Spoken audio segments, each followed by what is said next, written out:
Usman, what's happening, bud? What's up, man? Did you already ask me something, or was this the very beginning of the show? Because I couldn't hear shit. I was about to leave and jump back in. Oh, this is the very beginning. Oh man, I seen Dead Pics hop in. Dad, Usman, what's happening? Shit, I'm coming through two. Dead Pics, I did not schedule a YouTube stream. I didn't think of it because there's no fucking card, so there was no graphic. I apologize. If you go live, I'll fix it all up. If not, just hop on the mic and hit some topics with us. You guys watching Dana White Contender Series right now, Usman?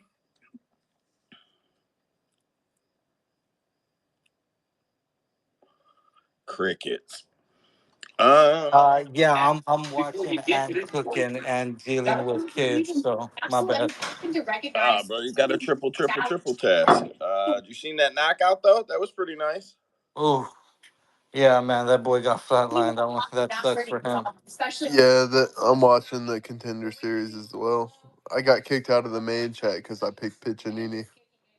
He ended up winning, and they all got pissed off. It's like a group of like 25 guys, and they're all like pissed off. They're like, "Get this motherfucker out of here!" I was like, "It's a That's funny. no." Well, I picked Piccinini earlier, and I was with like 25 guys, and they were like, "Get the fuck out of here, you motherfucker!" Like after he lost. But I've uh, got the only bet I put money on is this. No, O'Malley's like on the 14th. This is just a Contender Series. But I got Puliov. It's all undercard guys. gotcha. All right, let's get the show going a little bit here. It's just gonna be some hot topics. I'll be honest, I'm not real organized this week. Kind of working on getting the studio built. So usually I build the space through the week, collect headlines throughout the week, make folders, do shit like that. Today it was write the show today. I've been working on the studio all week. So ideally that'll be going soon here. I got some stuff that's supposed to show up tomorrow. That's gonna let me get some more shit together. Usman, I know nobody really gives a shit about Floyd Mayweather boxing anymore, but did you see him fire a referee mid fight? That's the only highlight I saw online, bro. I didn't see anything else posted about the fight on fucking Twitter or anything. Uh, Floyd beat him in the distance. Floyd better quit fucking around with these guys in his post fight career there, bro. He's gonna catch an L and nobody's gonna let him live it down. Is what's gonna happen. I know he thinks he's invincible, but he's getting old and he's getting fucking slow. I can tell you that. I watched. I was gonna say, did you watch? I didn't watch the whole fight, but I watched more than just that highlight. I found once I seen that highlight, I started looking up the fight. I wanted to see why he wanted the ref fired, so then I ended up watching more. I basically watched from that point forward, but not all the way to the end. Floyd Mayweather's Who you fucking. got on this fight right now? Tulio versus Duclos. If our guy Better Times was in here, I would tell you him and Trace pick fights. Them dudes are tape maniacs, I'd bro. go I'd go blue shorts if we had to go off the rip. So let's see what happens. I think Tulio's the maybe the favorite to be honest with you, but I'd go blue shorts just based off the story. Here's a funny one for you, Usman. Since we got Contender Series up, who owns the Contender Series? Probably Dana White. Dana Yeah, White's Contender Series. that's what I would assume as well. Yeah, the UFC owns no part of it. It is a completely separate promoter's license. Subsidiary. No. Oh, Dana it's White not has even. his own promoter's license through the state of Nevada. Dana White's Contender Series is its own independent. He's cashing out then. Oh yeah, he's pimping the UFC. Between Howlerhead, the Contender Series, Power Slap, UFC. Dana White is cashing the UFC out in front of everybody's eyes, and nobody even realizes it. Viewership is fucking plummeting. What do you Go ahead. I had to cancel a call, my bad. I had a call come up. But no, I was saying, what do you make off of selling the UFC? Like, did he make upwards of 500 million? No, I think Dana made like 150 or 200 million, but he bought That's still money in the bank, and he has all these rights to be able to schedule what you're saying, like these not truly subsidiaries, but basically he can break it off of his name. He owns Fight Circus too. He owns Ridiculousness. He owns all of that shit. Dana White owns a whole bunch of shit. All that shit Travis Pastrana does. Dana White owns all of that. Wong Song got a KO. No performance of the night bonuses were given out, so she took to social media the next day, bitching that there were no performance of the night's bonuses. And Dana went to social media and said he'd give her 50 grand. I'm super pro UFC and all that shit, man, but I just can't see how a $50,000 bonus for a professional athlete is equivalent in 2024. I don't get it. I understand that some of these guys are making bullshit contracts. We've talked about this to infinity, but I just think it's too low. YB, go ahead.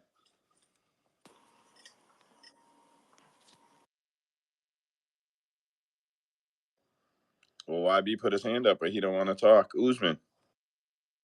No, yeah, there were performance bonuses, brother. Fight of the night was given to the main Oh, event. I'm gonna say it's stupid.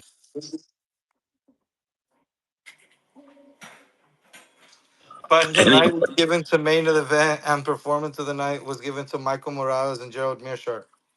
I And didn't look it up, so she must have just meant she didn't get one then. But he gave her one. He said Dana said he was out of town.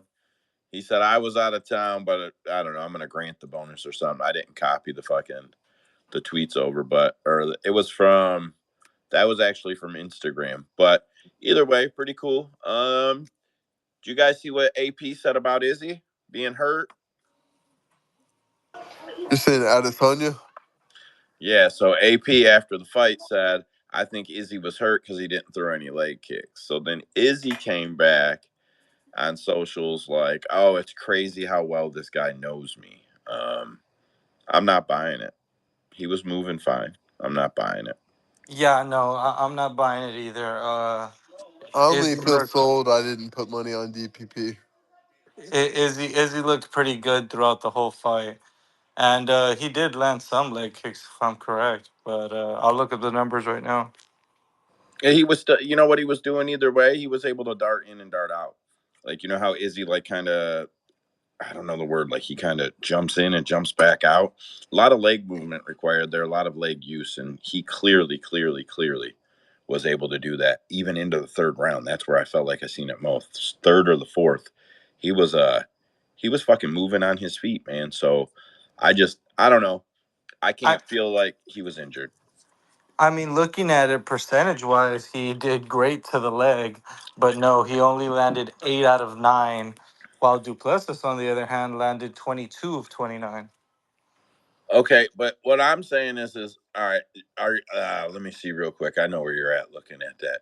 So but if we look at Izzy, so he landed 9 leg kicks, right? How many did he throw against Strickland?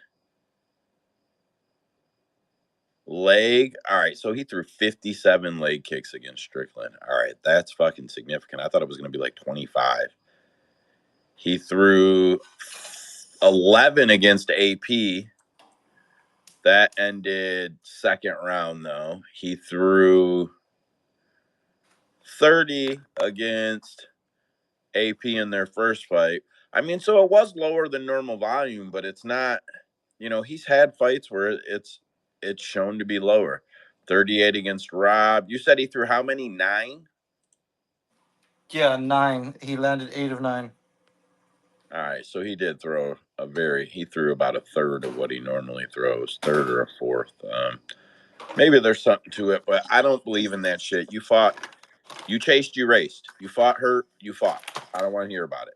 And I give Izzy his credit if he is hurt, that he didn't say it at the post fight presser, nor did he say it in a post fight speech. So as much as I shit on Izzy, I'll give him big credit for not whining and crying and hiding behind it. Trying to keep looking back at this fight. I got a fucked up neck. I can't look back, and The fights are on behind me. I'm sitting in a makeshift spot today. This fucking studio better do something for us, man, or I'm gonna be pissed I did it. John Jones says he's considering 2026 ADCC Submission Fighting World Championships. All right. So at this point, if you are a real John Jones fan, like Usman, you understand John has been trolling for like a month, right? With the way he talks about retirement and the way he's talking about sailing off and the way he's like, maybe I'll go grapple. Oh, I think I'm gonna throw my phone in the pool. He is trolling. Yeah, for sure. Everybody's taking his shit super serious. Nobody picks up on the fact he's 100% trolling Tom. All he's doing is going on social media saying, I'm going to retire. I'm going to retire. Like unprovoked. He'll just be like, fuck it, guys. I just want everybody to know I'm going to retire. Yeah, I don't think he's going to fight Tom. I do think he may retire, but I don't know. I feel like he's trolling Tom about it at this point. I do have to say, I am a little disappointed in old Tommy A, showing his age and immaturity a little bit, making up rumors that people inside of the Stipe camp are telling him that Stipe is injured and that the fight's in jeopardy. I didn't believe it when Tom said it. Stipe came out, said it's fake.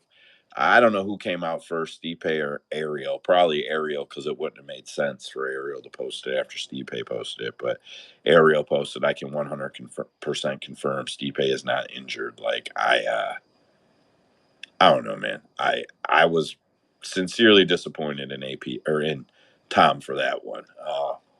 Well, if a recent rap beef had showed us anything, it'd be fucking hilarious if it was Stipe's team that did tell Tom Aspinall that he was hurt, just so that he can just so that he can come out and say, "Bitch, I'm not hurt.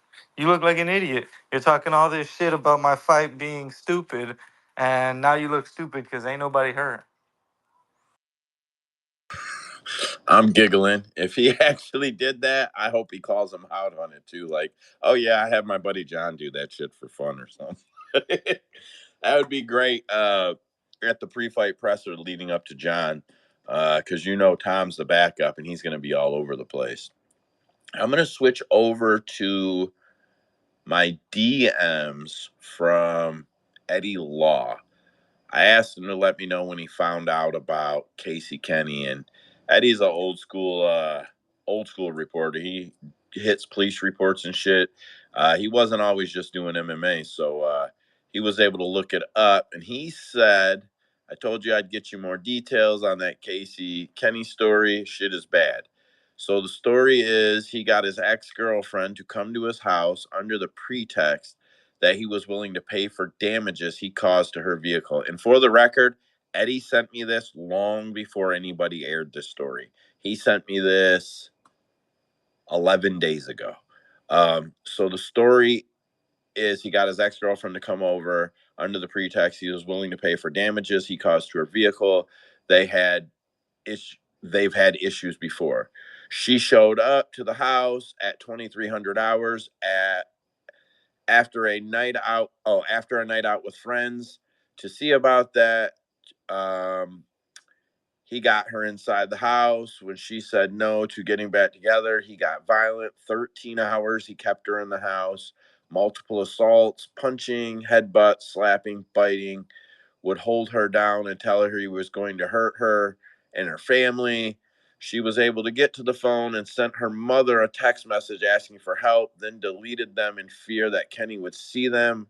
Mom called the cops for a welfare check to Kenny's house. They showed up. He answered the door and denied she was there. She could hear the cops from the bathroom. And then I'm assuming she screamed from there. But the cops left. Her mom wasn't giving up, so she went to the house, and somehow the victim was able to bust out of the bathroom and ran past Kenny to get out the front door to her mom. Then they called the cops back, put Kenny but Kenny bailed. She gave a detailed report of the 13 hours she was held captive. She pressed charges, and Phoenix fugitives team arrested him on August 16th at midnight. She got he got a prelim hearing on the 26th, a conference call tomorrow. That would have been the 19th. And his hearing would have been yesterday. Anyways, that's the gist of it. Casey Kenny, grade A piece of shit. The UFC fired him fucking immediately, and good for them. Usman. Yeah, I was gonna ask, did you watch the video of the from the mom? Yeah, so I DM'd Eddie about that and seeing if he had heard anything or whatever. And then we were, or maybe that started in the group. I don't remember. Me and Eddie were chatting about that video, and then I was asking him about it. And then that's how we got to that detail. It's crazy that she could hear the cops on the porch. Why didn't you scream?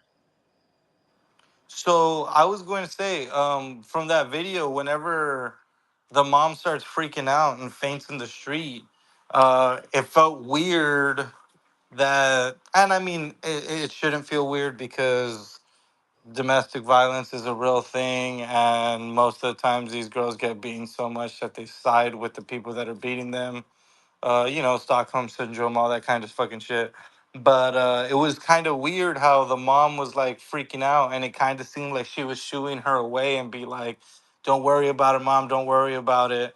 But considering now that we have those details that he said he was gonna hurt her family, it was a 5D chess there and saying like, "What is this bitch ass mom doing?" Or like the mom or the girl acting like, "Mom, what are you doing here?" But she called her there and then was like also trying to defend her by saying, "Get the fuck out of here."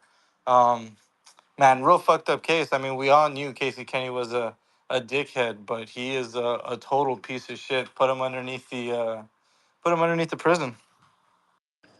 I 100% agree. I 100% agree. And listen, I don't justify domestic violence, anything like that in any way, but you guys know I'm always the guy who says, listen, we weren't there. We don't know the situation, you know. And it's not that I'm defending people, but we don't know what happened. So I never like to throw people under the bus before things go through the trials and we hear the outcomes and what was found. But bro, you clearly fucking held her in your house. We seen the videos. You fucking clearly. Did you see him talking shit to her mom? Like, I'll be honest, at one point I'm like, mom's got some balls. Just shut up. Just Dude, shut the fuck up and go. What the fuck are you doing? Get out. yeah, that was another thing that confused me where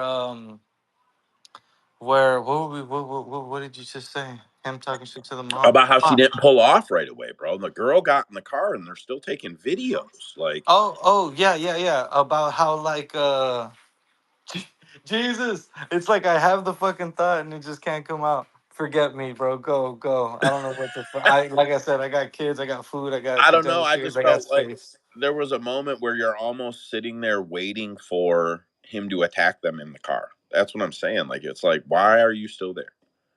Why are you still fucking sitting there taking videos of Casey Kenny while your daughter is in the car next to you? We can hear her. We seen some ruckus, some rumbling. Get the fuck out of there. And I'm not making her wrong in any way. I'm just saying, like, man, get the fuck out of there. There's always those jokes about people in the horror movies, standing there, staying in the house, waiting to die and shit. Like, I just feel like, man, as I'm watching the video, at least that portion of it, all I can think to myself is fucking go, get out. So I don't know. Again, not making her the bad guy in anything, but very wild situation, in my opinion. All right, what do I got here next? So, all right, let me play a little quick sound clip. Don't know if you guys heard our boy Eljo. I'm just calling him our boy to be nice. Just calling him our boy to be nice. Hold on, I gotta mute different fucking windows here. All right, so now I can do this. You guys probably heard that because it's amateur hour right now. I would love to get drug tested every single day, but I know my opponent would never do the same because I guarantee you my man is on something. But it's okay. I'm used to fighting guys who've been on gear. It's just one of those things. Like Nate Diaz said, they're all on steroids, right? So may the better man win. I know I'm going to be the cleaner man. I know I'm going to get it done. I have no doubt in my mind. Even with you cheating, mentally, it just shows that you're weak. So it is what it is. Mozart, I'm coming for that ass. I can't wait. October 5th is going down, UFC 307. I would love to get drug tested every single So day. that's Aljo talking about Mozart. The weird thing is he never denies it. They've been going back and forth, tagging each other, talking shit on Twitter. Evolov never actually says, I don't do steroids. Never, not one time in the whole exchange. That's the only thing I find weird about it. He says some indirect shit, but I never found a spot where he's like, this is crazy. I've never done steroids in my life.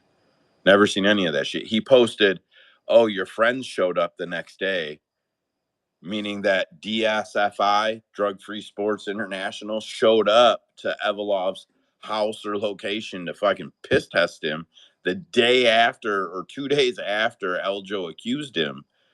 But he never said, I don't do steroids. I've never done steroids. Maybe he feels like he shouldn't acknowledge it. I don't know. Maybe he feels like he shouldn't acknowledge it, but I don't know. I think you should at least deny the fucking accusations. Maybe I'm crazy. I just think it should be denied. Go ahead, Usman. Once again, if a recent rap beef has taught us anything, don't deny it, don't talk about it, and it's not real. The moment that you start talking about it, everybody else is gonna start talking about it. So just leave it alone. Back in the day, they used to say deny, deny, deny. Now in these days of internet, you just shut the fuck up and let it die. If you're explaining, you're losing. Yeah, that's real fair. If you're explaining you're losing is definitely a good point. So, do you see Connor posted footage of himself hitting the punching bag with the caption, when I'm free? You know damn well the only thing anybody has seen on the internet having to do with Connor is him carrying around that midget that he shunned off in the video after BKFC in Green. So, bro, here's the fucked up thing. I seen a clip of that and I thought that I bookmarked it, right? I'm like, yeah, I'll put that in the space. I can't find it. I looked for it today. It's not in my bookmarks. I'm like, man, let me fold through here, see if I seen it on one of the YouTube channels. Of course, it's going to be in one of their little thumbnails, right? I fold through. I couldn't find no little thumbnail with Connor holding the little fucking midget hooker or whatever. I did see it, but now I don't see it, is all I'm saying. He deletes his tweets, unfortunately. Oh, there's memes everywhere, brother. I get it. Like, there's memes, but there was a video, right? Well, there was a video of him. The only video that I saw was him with the little midget hooker. And he's like not acknowledging her. And it's so funny because it's like one of those videos where they go to the kiss cam at an NBA game and the guy is very obviously cheating with the side girl and he takes his arm off her and he's like, oh yeah, just sitting next to a random woman. Like the girl, I think she's offering him a drink or something and he doesn't grab her or anything and he just turns and he looks at the camera and he's like, yeah, nothing to see here. I'm just doing my best Stone Cold Steve Austin look. This is I don't know who this bitch is. And then later we see the picture of him carrying her weird. Yeah, I feel I get what you're saying too. It was kind of like he was not gonna acknowledge her, but follow me when he walked away. Like, oh, they're filming me. Just follow me over here, and over here we'll talk. I don't know. Connor talking about when I'm free. listen, I am starting to toot my horn a little bit about some of this. I've been telling you guys a long time. Conor wants out of the fucking UFC.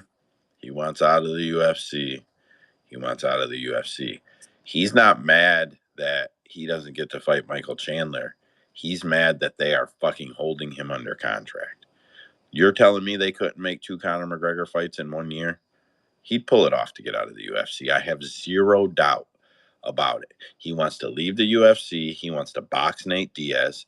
It's not going to make the money he thinks, but it'll make a bag. It would make more money in the UFC. And he wants to BKFC like a motherfucker. He wants to bare knuckle box. Dead Picks went up first. Get after it, bud. First things first, I just want to let you know that the podcast I have to re-upload to YouTube tomorrow and record it later because there was no audio when I was recording it. I forgot to put in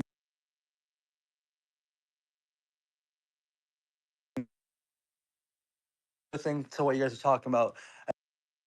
He deletes the tweets, and then I heard about the dancing. I already knew you guys were talking about the Connor thing because I was like, I lost my temper for a second. Dude, when you guys said he deletes the tweets, I started fucking the the little shorty. Oh my god, yeah, he's for sure knocking that down. He's for sure knocking that down. D's crazy. She's gonna leave eventually. She's just waiting. She's just fucking waiting. And he definitely wants to do BKFC. You could thing it, but I was going back to the BKFC clips. This motherfucker be chugging beers, drunk as fuck. Yeah, he really wants that BKFC shit. Too bad, he thinks he will, but yeah, good for Connor, man. Hopefully, you know, one. You were breaking up a little, but I made out everything you said. But you are cutting in and out. Chop, chop, chop, chop. So I get why you lost audio. That's crazy. I made out everything you said. For the record, let me be the first one to say it. Conor McGregor is going to run BKFC into the ground. It's not even a question. He's going to run it into the ground financially. What he does, the hype he thinks he's going to bring is going to cost them tons and tons of money and make him tons and tons of money. And the outcome is going to be that Conor McGregor is doing very well. And BKFC probably gains a bunch of false momentum to watch Conor get beat up, and then everybody just bounces. Usman. Damn, man, everything is just setting me up as a rapper once said. As long as the outcome is income, baby, and that's what fucking Conor McGregor cares about. But I was thinking it'd be absolutely stupid for them to do Nate Diaz, Conor in boxing. Like Nate Diaz, Jorge didn't sell, and I get it. It's not Conor. Everybody wants to watch Conor, but they need to do that in BKFC. Nate Diaz is the real fighter. I'm putting up air quotes. You know what I mean? He's a real fucking street gangster fighter. Connor has got all the hype. He is a part of the company. If he does want to do anything to help this company, you do Nate Diaz, Conor McGregor 3 bare knuckle boxing as his fucking debut fight in BKFC. Oh yeah, that would be the biggest thing could ever happen to BKFC. Here's what I will say: if they look at it from boxing point of view, Nate Diaz just got someone to agree to pay him $10 million to box Jorge Masvidal. Bro, we're like some regular ass fans. I think that whole host space every week. We said it wasn't going to make any money. We did the math in our own space about how the numbers would only be here. We said 18,000 and they wouldn't make any money. Them motherfuckers only sold 12,000 pay-per-view buys. 12,000 pay-per-view buys. They made. Do you mean total? What's that? Total. What do 12,000 you mean the reported total? pay-per-view Like buys. from all of their events? No, I'm talking about Get the fuck out of here. I'm talking about Nate Diaz versus Jorge Masvidal, the boxing match. It sold 12,000 pay-per-views. Oh, my bad. Bro, they didn't make any fucking money, but they got someone to promise an ass load for it. So that is one model. Conor could get them to they could probably find someone to promise a lot of money. On the other hand, you could see Nate Diaz being the reason that it has to be boxing, because Real Fight Inc. is going to be the co-promoter. So I could see that where it's Nate is the holdup there. But I'll be honest, I think the downswing for BKFC is if Connor and Nate bare knuckle box in BKFC, it is going to be an absolutely massive draw. And I think what it would do is generate more money than the BKFC is maybe ready to take in. I think we would see them try to do a huge growth, and it would probably hurt them.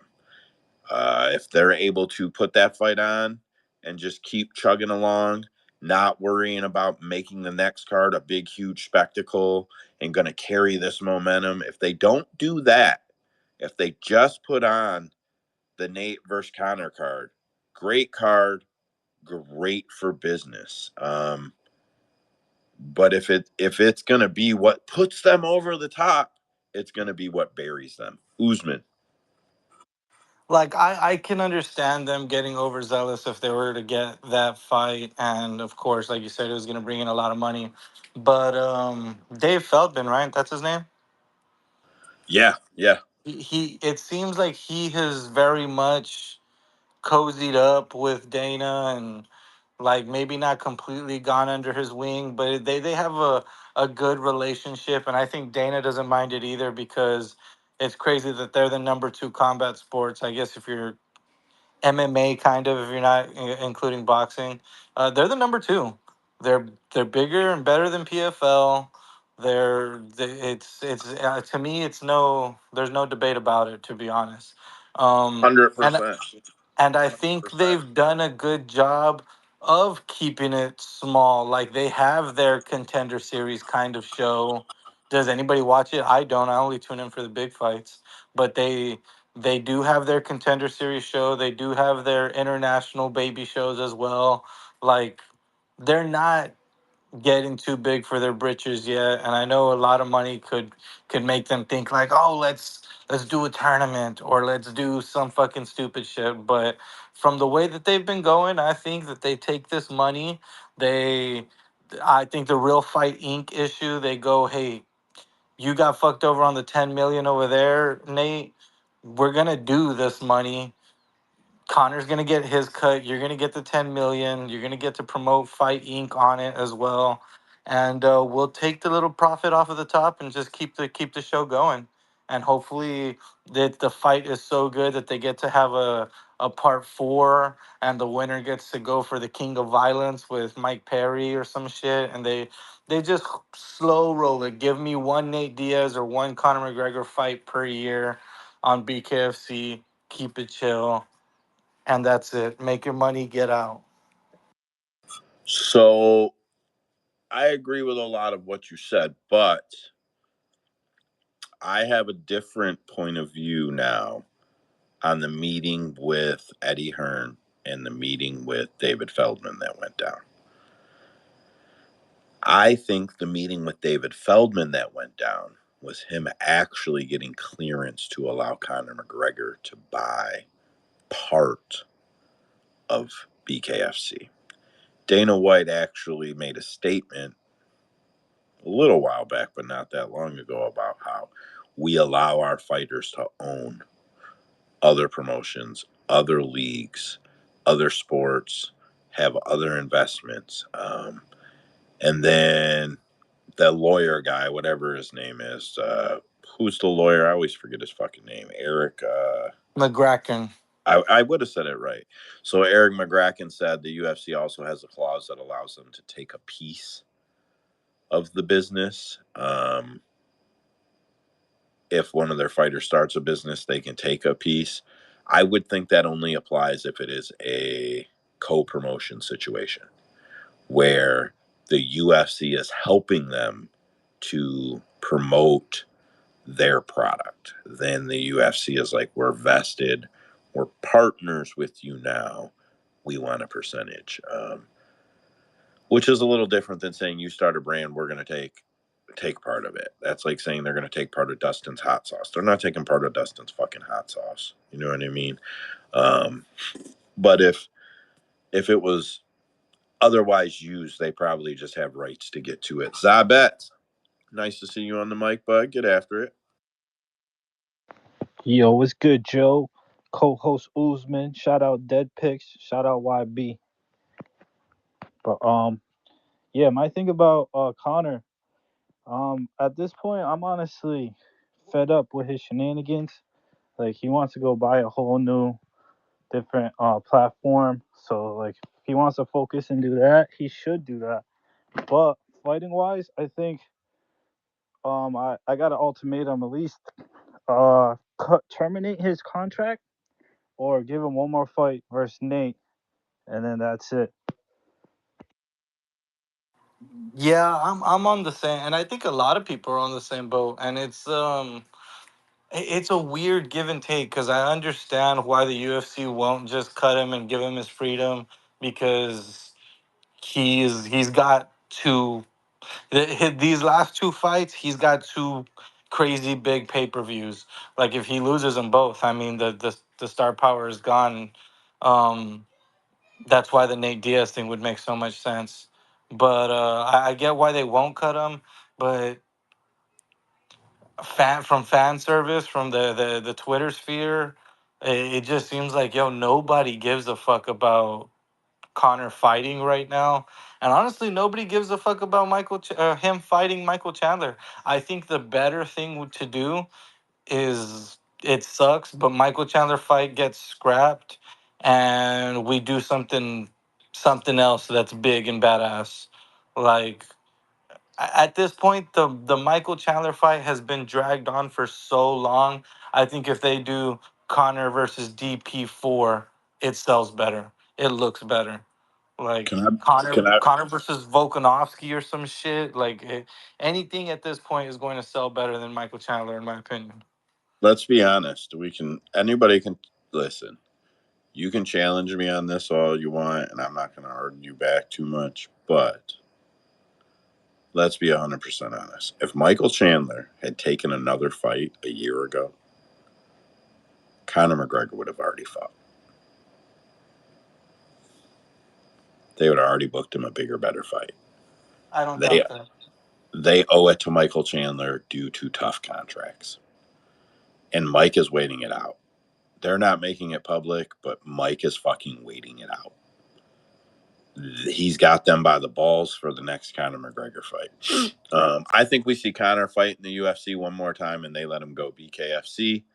The only holdup is I think Dana acts like he doesn't care about Diaz McGregor 3, but I don't believe him. I think he does care about it. I think he cares about it quite a bit. UFC's hurting right now. That's not conspiracy, shadow talk. They're not hurting in the sense that they're going to bankrupt, but their numbers are not what they were when they expanded to where they are. Just not going to convince me that fight doesn't mean a lot to them. Walking Buckley has been praying to the MMA gods he runs into Daniel Cormier to hash it out. He was talking some big shit. They were calling each other pussy. Your mama raised some hoes on social media. Walking feels like he doesn't think DC would really want to take it to a real fight, but he feels like as MMA fighters, they could come to terms and get some work on some mats, which he says he would be honored to get, and handle it that way. I don't see anything wrong with that. If you want to come in and set some rules and we can go after a little bit, take some aggression out. I think Walking's being pretty cool about it. I actually think it's a pretty all right move after the little exchange they had. When he said, "Y'all mama some hoes," I think he was, and he tagged Bisbing, DC, Chael Sonnen. I think he was trolling a little bit because they talked their shit on the internet. And then it escalated from there. And then Buckley had to say, he doesn't support black fighters indirectly about DC and so on and so forth. I never really commented on that too much, but if I'm being honest, DC's a homer for black fighters, and it's okay. I got no problem with it, but most of the time, if it's two guys that are kind of unheard of, DC's going with the black guy. It's all right. I love him for it. I got no issue with it. Just because he shows the Dagestans all the love and shit too doesn't mean that like he doesn't show black fighters love. So I don't know, man. I feel like Joaquin's a little was a little, I don't know, took it a little too far on that one. But the one where he's like, let this be known, y'all mamas raised some hoes. I don't see that as y'all twisted my words and this, whatever he said. I just don't see that as real beef. Usman. Yeah, I think the whole he doesn't support black fighters thing is dumb. Um, but what I think is dumber is him wanting to fight or wrestle or whatever the fuck, get some sparring rounds in with DC. I know DC is tubby right now, and he's a little on the old side, but skill gap wise and size wise, I feel like Buckley versus DC is as dumb as you think how dumb it is for me to want to go to Extreme Couture and take a couple of friendly sparring rounds with with Sean Strickland. Like, bro, you're gonna get dumped on your head so fucking fast. You don't think DC ain't fucking sparring with you. He might put 3 jabs on your ass and then fucking put his big belly on you just to let you know who's alpha. I'm not being funny. I really don't know how it goes, but you're from Texas, so I assume you do. What do they say? I may not be good as I was once or was once was, but I'm as good once as I was. Whatever the fuck First of they say. all, learn it because you're disrespecting Toby Keith, RIP. Second of all, every time you fucking try to say it, you make me lose it. So I'm gonna try one time, but you probably fucked me up already. I ain't as good as I once was, but I'm as once good as I ever was. I think you swapped 2 words there, but you got it. Zabets, get after it. Um, First of all, I think Buckley he needs to shut that yap because he's always yapping. Dude's just trying to clip farm, get the most clips on the internet. And second of all, DC ain't going nowhere. He's over 300 pounds. He's not leaving that commentator spot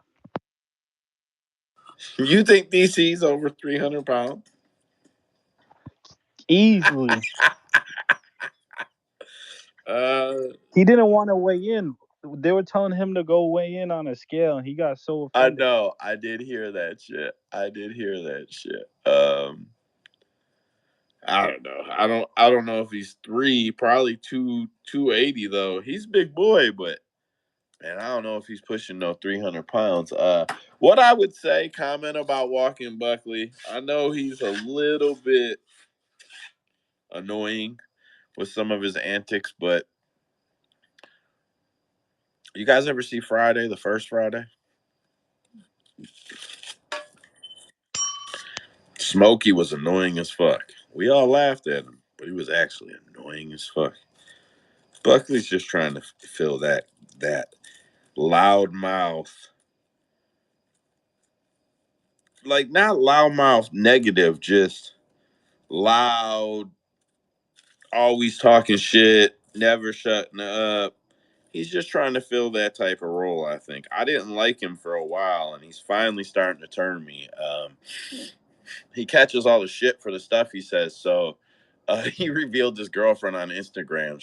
I'm not fucking around. She's like a slightly overweight white chick, and now they're fucking hammering him for that. They are fucking hammering him for that, and I don't think it's actually cool.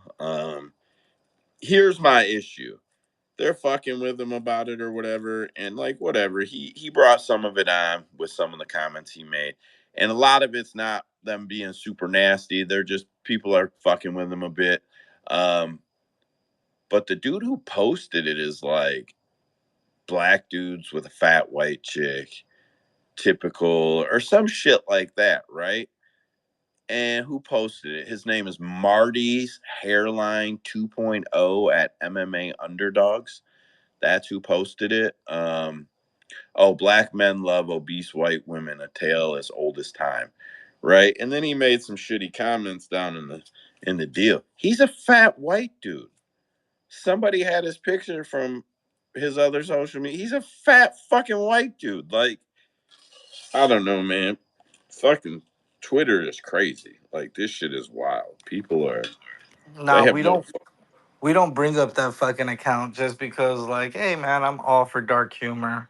Um, I I say some fucked up shit as well, but to go out and post what he did post about Chito's daughter, and then double down on it. I think he also made a joke about Francis's son, like, and they're not even like well thought out jokes. They're just like fucked up shit, and it's like fuck that guy, man. Fuck that guy to hell.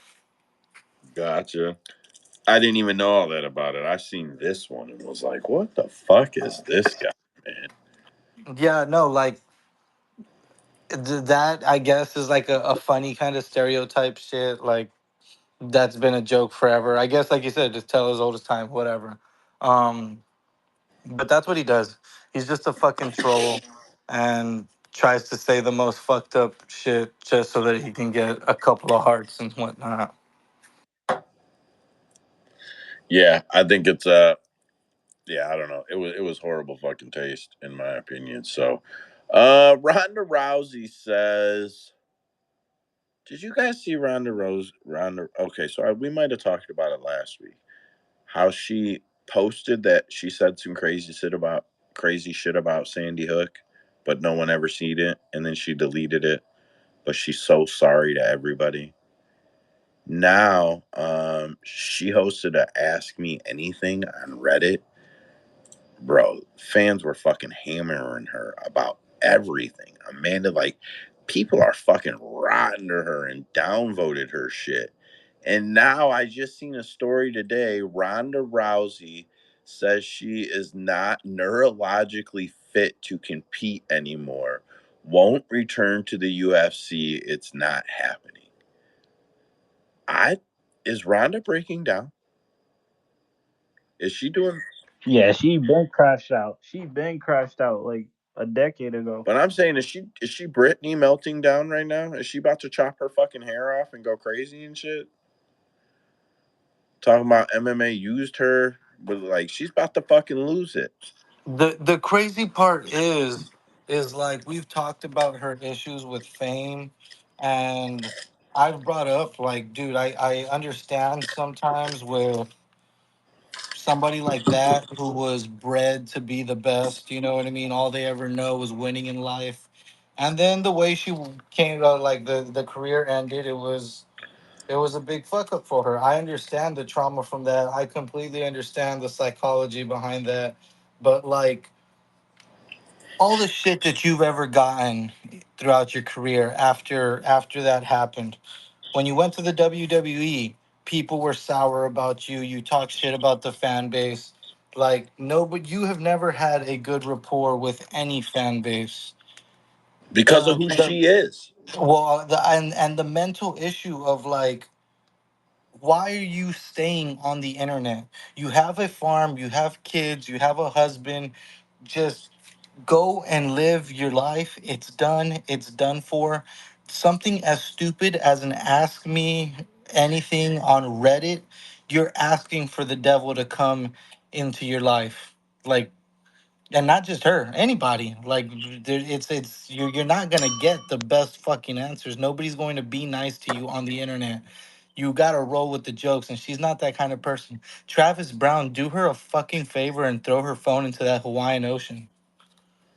Um, I I can't disagree. So here, listen to these quotes. I got to the point where I couldn't take a jab without getting dazed, without getting concussion symptoms. It just got to the point where it wasn't safe for me to fight anymore. I just couldn't continue to fight at a high level.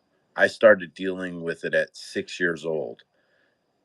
I started getting concussions much earlier on in swimming. 2 kids doing the backstroke in the other direction, crack heads. Oh, 2 kids doing the backstroke in other directions, crack heads, or hit the wall doing the backstroke. That's She was getting concussions then, apparently. I started doing judo at a young age and kept getting concussions regularly, multiple times a year, and not being allowed to speak up or say anything about it. Um, Rhonda is like digging back to her childhood looking for brain damage and shit. She's fucking snapped, man. Everybody, everything that has ever happened to her, ever in life, she's the victim. That's not how it works, man. Quick story. I had a friend, his name was Gary Pochlepek. Gary died when he was in his 20s, like a bunch of my other friends did. When we were about 10 years old, Gary thought I stole a nickel from him. I come from a place that poor. I'm not exaggerating that. Gary thought I stole a nickel from him. I didn't actually steal a fucking nickel from him, but he thought I did. So Gary decided he wanted to fight me, and he ran up behind me, and he pushed me and jumped on my neck, like physically as hard as he could, jumped on my neck. And at like 10 years old, I heard a pop and felt a crazy burn and couldn't move my neck for like 2 days. Um, and never really did anything about it, never really told my mom. We fought after that. I hit him, he hit me, we bloodied each other up. And I was worried I was going to get in trouble, right? Um, Me and Gary used to drive to high school together smoking weed. Like, nobody gives a fuck. I'm not a victim. Shit fucking happens. Gary didn't mean to fuck my neck up. Thought I stole his nickel. Whatever. If I thought he stole my nickel, I probably would have fucking punched him in the back of the head. The point is, she chose to compete. She chose to do all types of shit, is what I'm saying. And she's fucking whining and crying about it. I've lost all compassion for Ronda Rousey. I Her biggest significance to the sport, in my opinion, is just telling the women, step it up. That's it. She wasn't good. They just weren't good yet either. So she was able to say, all right, look, I can beat you with this trick every time. And then women went to the coaches like, look, I gotta fucking train for real. Stop training me like a fucking girl and train me like a fucking fighter. And then in like 12 months, 24 months, everybody was better than Ronda Rousey. Fuck her. Usman. Now, the only thing I have to push back on that is I don't really think she probably ever had a choice to get into judo. We know her mom, and I think her mom even wrote a book about how fucking hard she was on her. Sometimes you just don't have a choice, you know what I mean? And I do think the head trauma probably did start at fucking 8 years old. I mean, it's judo. You're getting fucking thrown. Jesus, you don't know how to fall. You're gonna break your arm. You're gonna break your leg. You're gonna fucking get your head knocked against the floor. Um, but once again, I'm a guy on the internet, and I don't give a fuck about that, Rhonda. Like, y'all have known me for a while. When it comes to the fight game, I don't give a fuck about any of the other shit.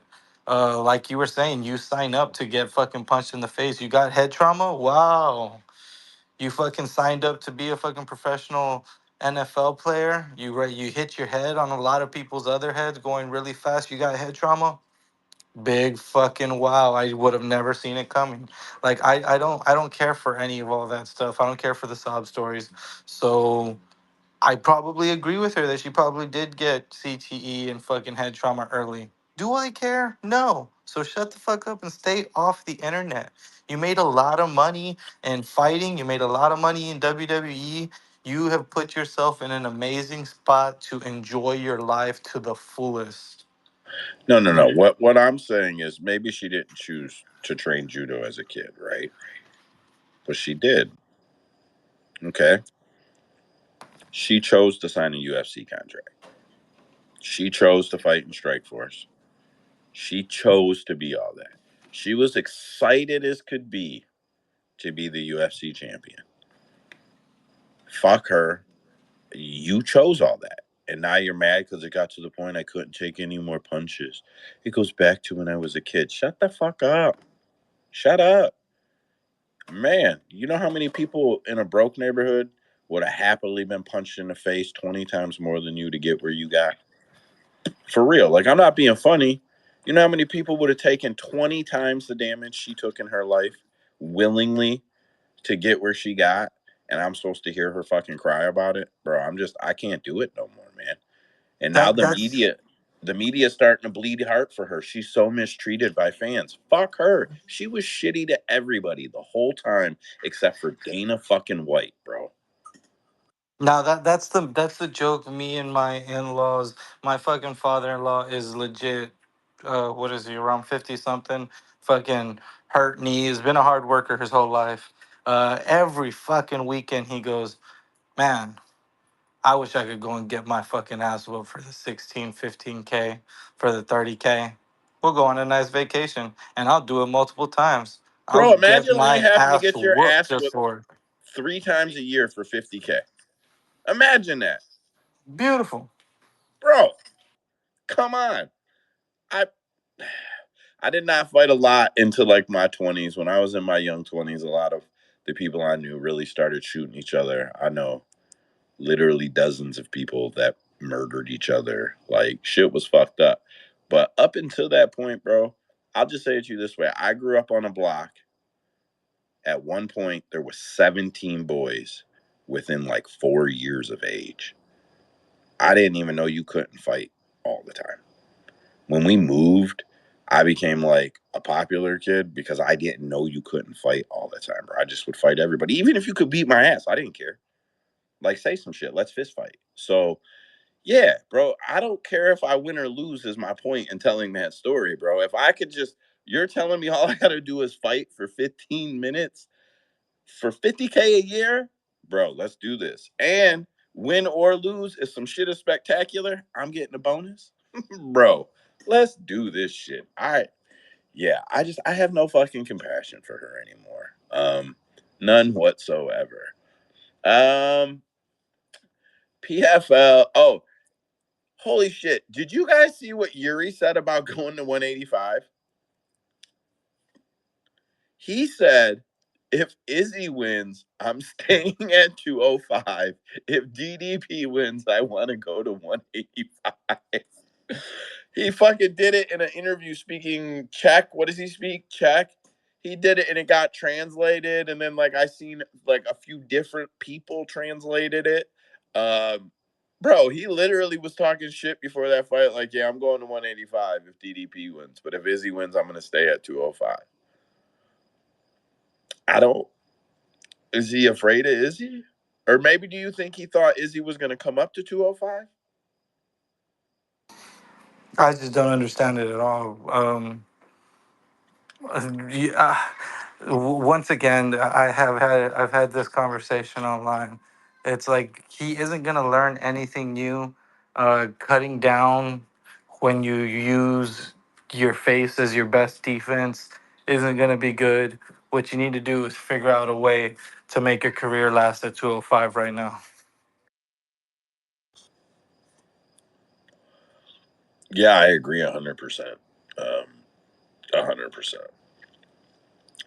Peter Murray, PFL, whatever the fuck he is, CEO, posting Dana White or posting Brace for Impact. That's the name of their card. Francis Ngannou versus Renat. Battle of the Serious. Giants, What's that? isn't it? Battle of the Giants. Battle of the Giants, and then the other, and they're saying Brace for Impact. Oh, okay. So you think it does 100,000 buys? Because I bet you it doesn't break 50,000. I think it does go up. I think it does get some sales. And I didn't think Renan was going to be bigger than Ngannou like that, to be real. I already seen Ngannou get knocked down. I don't care. I'm not being funny. Listen to me, and remember this. people loved Mike Tyson. They loved him. Most recognizable person on planet fucking Earth is Mike Tyson. There's some famous people. We know how famous Kobe was, right?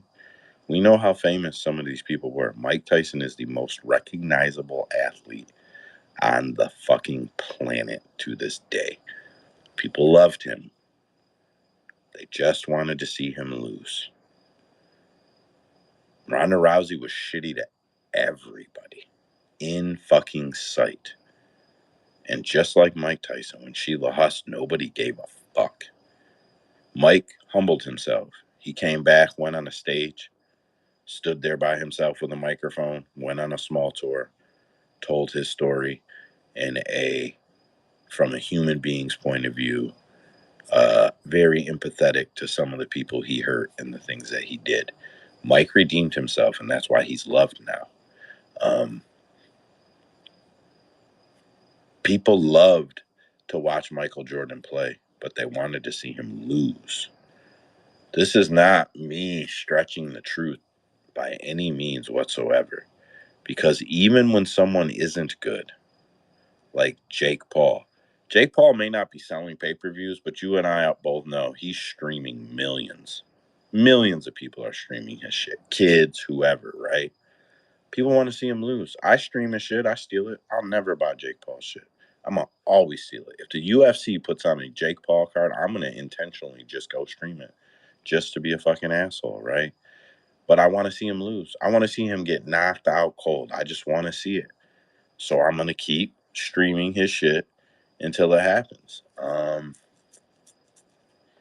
Yeah, that's what Francis Ngannou was for a lot of people.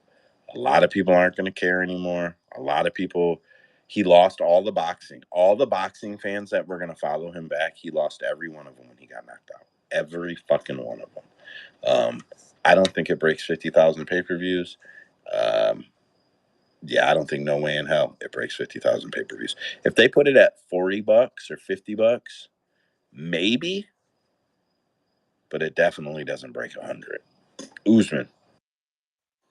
I don't know. I mean, at 100,000, I think that's a pretty good spot to, like, betting odds wise. I think you're looking at -115 either way, over 100,000, under 100,000. At least that's where they'll set the line. Um, I think, uh, I think, what's his name? Hennen? Yeah, I think Hennen is actually a pretty big sell, when it comes to this fight. Like, at first, I was really down on the Ngannou PFL experience because it just seemed like there was going to be nobody for him to fight, and I think either way, one of these guys is going to get caught and go to bed. Like, I don't think we're gonna be in for a long fight, but I do think that you weren't gonna get the boxing fans to come over and buy the PFL pay per view. But I do think him getting for MMA fans, and I don't know how many MMA fans these days actually buy the pay per view because I won't. I think for MMA fans, it got a lot more intriguing when Ngannou did get slept, just because the haters want to see it happen again, and if we really do see PFL as a B-rate league, and it was going to be Hennen or Bader, uh, at least we got the big fucking scary guy with legit one punch knockout power, and we're gonna see a giant fall, or we're gonna see Ngannou fucking fall, and I think people will get into it. Um, I don't know, man. I think 100,000 pay-per-views is a good spot to aim for. Don't know if it'll go over or under though.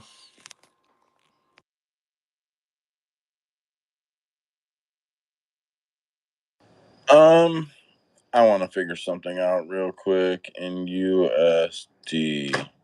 75K, 75K pay-per-views. I think that's a win for them. Do Okay, we have so do we let's have be clear. Real quick, do we have any previous pay-per-views that Oh yeah. the Oh, I'm about to numbers? kill you. I'm about to kill you. I'm about Okay. to kill you. Everybody in here is that's still listening is gonna be like, no. So I've been telling you guys for a couple years now what sports washing is. Do we understand what it is yet? It's when a shitty nation of people takes a whole bunch of money and spends it on sports. Spends it on sports. Not invest it in the way that it would seem. They spend money. Turkey Al-Sheikh is trying to rehabilitate boxing by spending money on it for the Saudi Arabia Investment Fund, which is actually a very dangerous fund. We'll leave it at that. They are sports washing for that fund, in my opinion. They reportedly paid Francis Ngannou 16 million euros and Anthony Joshua 36 million euros. So that's 51 million plus dollars. Okay. They paid the rest of the card. They put on the event. They spent $50 million plus. Let's just call it 55 million bucks. Okay. Take a guess. Just throw a number at the dartboard. How many pay-per-views did Anthony Josh versus Ngannou sell? Throw a dart at the board. Just throw a fucking dart out there. Anthony Joshua versus Ngannou. Yeah.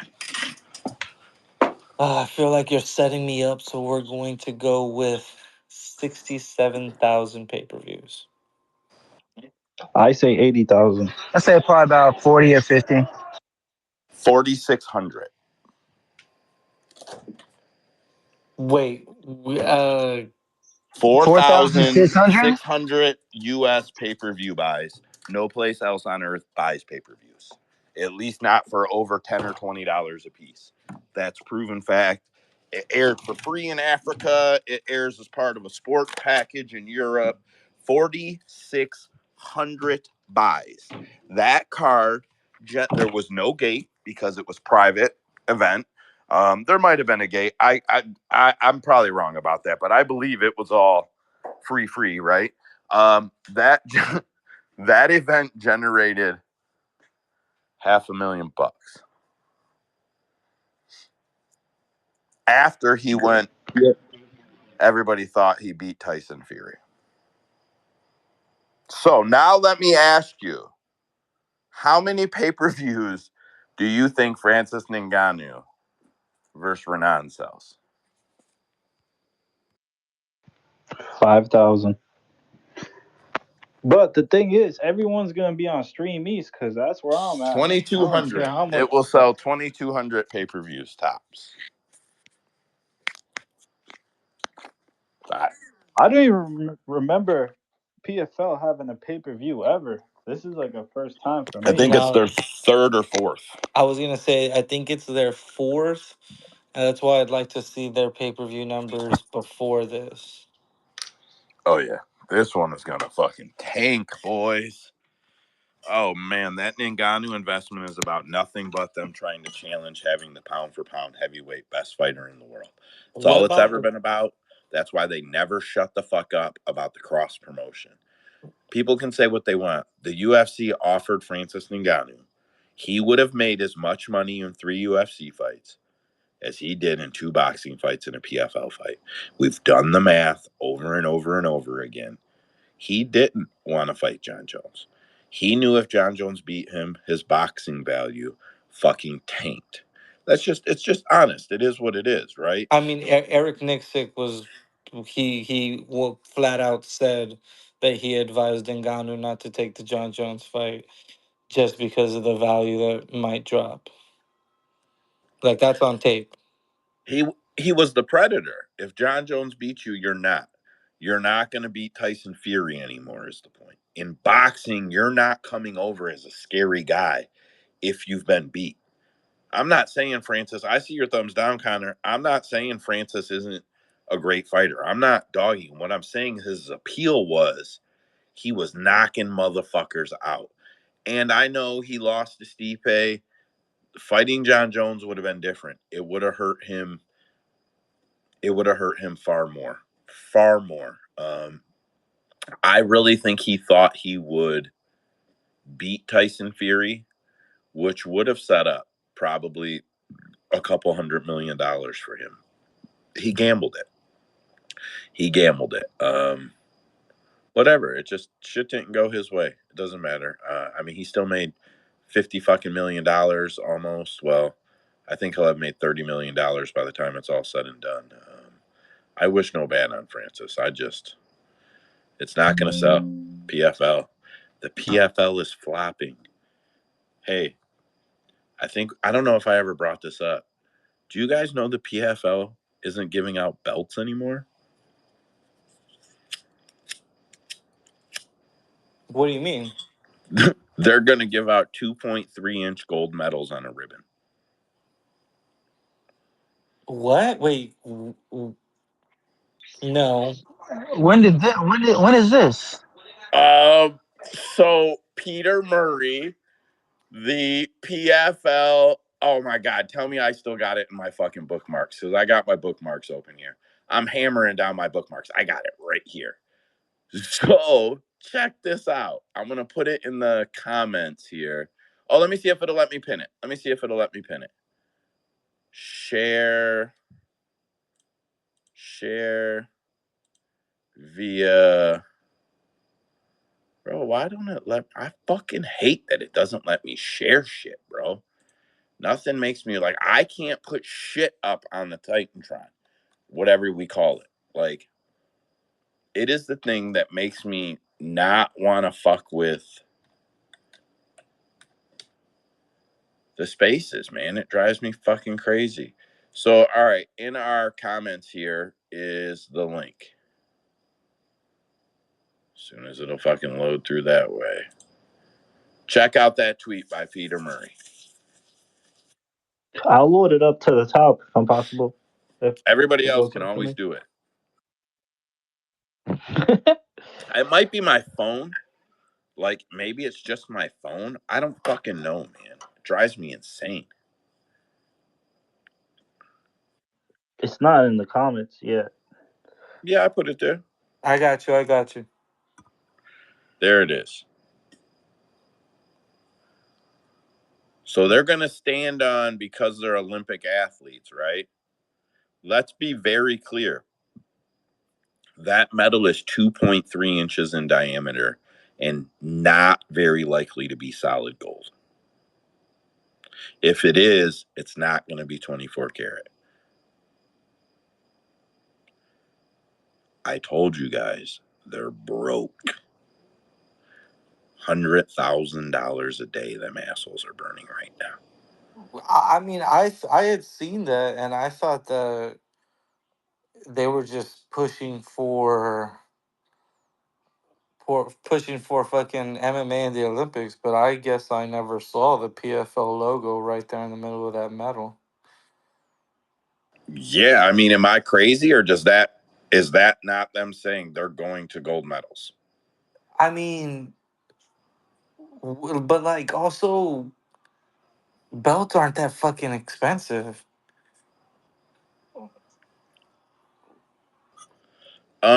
They're way more expensive than that thing. Yeah, I know, but what are you saving? Fucking like a couple $1,000? Like, For every title fight, bro, they're bleeding over $100,000 a day in investments right now, and they haven't put on any successful events since I recorded that. So they're bleeding more than that, because the money... I cut it short, bro. I gave them way more money in the bank than they have. I promise you. I set it at $85,000 a day for my report, giving them a huge bank because I didn't want to catch shit about it, bro. They're burning $120,000 to $135,000 a day, and they're not putting on anything successful. They're not. YB. Hey Joe. What's that? Oh my Go bad. ahead. No, YB could go first. I'll go after. I was just gonna speculate, bro. Like, there is a good price difference between a belt and a medal. You see the medals they have. Joe said what, 2.5 inches in diameter. They are not thick at all. They're like they almost look like those little gold They're coins less you get than at half an Christmas that are inch. really, yeah, those gold 0.4 coins you get inches, at bro. Christmas that are really fucking good. That I love those things. Those little gold coins. That's what they look like. Gold is 2,000 an ounce. That'd be like nothing. That'd be like 500 worth of gold in a circle or something. A belt, there's a good amount. Even if they want it, even if you cheap out on the belt, that's a custom made belt. The whole front has to be plated in real gold. It's a lot. There's a lot they're saving, in my opinion. Especially when you're broke. Who screamed? Nah, it was a troll. But for me, if they give out that medal, they got to give out like some big trophy on the side of it too. That'd be kind of cool. But hey Joe, quick question: does the PFL still have like a deal with the Saudis? Yeah, so people overplay that though, bro. The fund is $740 billion. The Saudis gave them $100 million. The Saudis in turn own the PFL Middle East, MENA or whatever, Africa.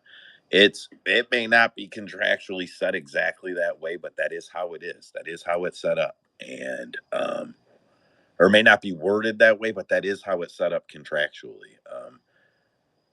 That company is fucking all over the place, bro. They're broke. If they're switching to gold medals, it is not to honor the athletes. It's because they're fucking broke. No one's going to change my mind about that. Also, the PFL wanting to make MMA a combat sport is just another attempt at cross promotion. If MMA or an Olympic sport, if MMA becomes an Olympic sport, it should be nobody with pro fights. Nobody with a pro fight should be allowed to compete in the Olympics. It's not like Ngannou and John are going to do it, are going to fight in the Olympics. But I think the PFL thinks that it'll be pro athletes. That creates promotion versus promotion. That's not what's going to happen. It's going to be athletes with no professional fights. What it also does is discourages some guys from becoming pros at 16 or 17 or 18 years old. So I don't know. I don't think it takes off in the Olympics. I think MMA fighters are one group of people that are too financially smart to let the Olympics take advantage of them. I really believe that. Mike, get after it.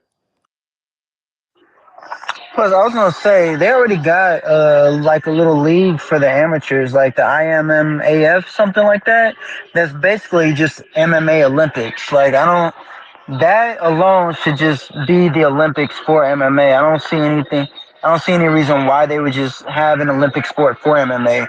It's already. What would I say? Yeah, you're. Everything you said pretty much was on point. I think no pro fighters should be in the Olympics. It should just be amateurs, and they already have something for that. So I don't see a reason for that. Yeah, it's just another attempt at cross promotion. I know I bagged them a lot, but like we got to see them for what they are, man. They're trying to do anything for the UFC to make them famous.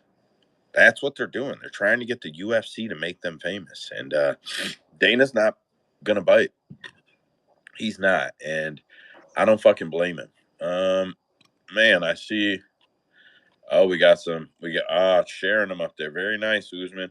I was gonna throw it over to you in about 8 minutes here. I'm gonna hit a couple more of these. So one of them's gonna lead into asking you about cards. So championship rounds posted a video of Alex Pereira saying Magomed didn't want to fight him. Magomed hit social saying, show me where it says I didn't want to fight you. Usman showed me the video today. Magomed said he didn't want to fight during Ramadan. I have no problem with anybody's religious following. I really don't. As long as you're not trying to impose it on someone else, I don't care. I don't. You can believe in whatever the fuck you want. Whatever the fuck you want. But you cannot expect a world champion or any professional athlete, especially in the combat industry, to wait for you for Ramadan. It's months long, and it's not a realistic thing for a lot of fighters. For those who celebrate Ramadan, I have no problem, but you have to. The whole world can't cater to your religion. The whole world doesn't cater to my religion, and the whole world doesn't cater to anybody else's religion. It doesn't work that way. MMA is a global sport. People respectfully or unrespectfully, what the fuck, or disrespectfully, they don't fucking care. So, yeah, I don't know, man. It is what it is. Usman. Well, we live based on the Gregorian calendar, so the world does cater to my religion. So shut up, Joe.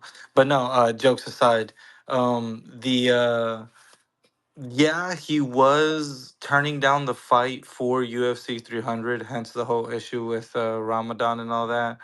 But yo, you turn down a title fight, you're back of the line, and you know that's just the way the UFC sees it. They need you to come in last minute. You can't do it. That's a loss on your record, basically. They say, oh, Dana has said it multiple times. He doesn't want to fight. He doesn't want to fight. We'll give him some other fights. And cool for people like me and YB who never want to see Ankalaev in a title shot. It helps us out. But I think that's that's another thing that why I mean we still see a lot of the Dagestani friggin' favor when it comes to Islam and Umar and stuff, but I don't know. Maybe they're jumping off the fucking Dagestani train or the Muslim train, shall I say? Because Ramadan does take out a whole quarter of a year, and I know you better be active the rest of the year.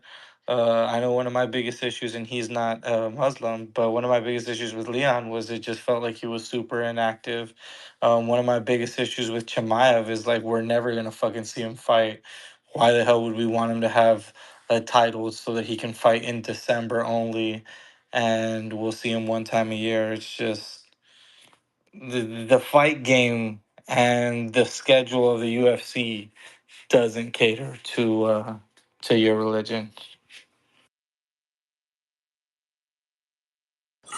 All right. Yeah, I 100%. Sorry, I was clicking screens there. I 100% agree with you. Yeah, it's all on him. It's all on him. My wife also came in and she never does that, so I had to give her my attention for like your last sentence there, which sorry, bud. MMA, no, Rustling Ticks at Rustling Ticks TIX, Russell Ticks posted Riyadh Seja Noche UFC Saturday, September 14th, 3 p.m. Sphere, Las Vegas. Available tickets 2,929.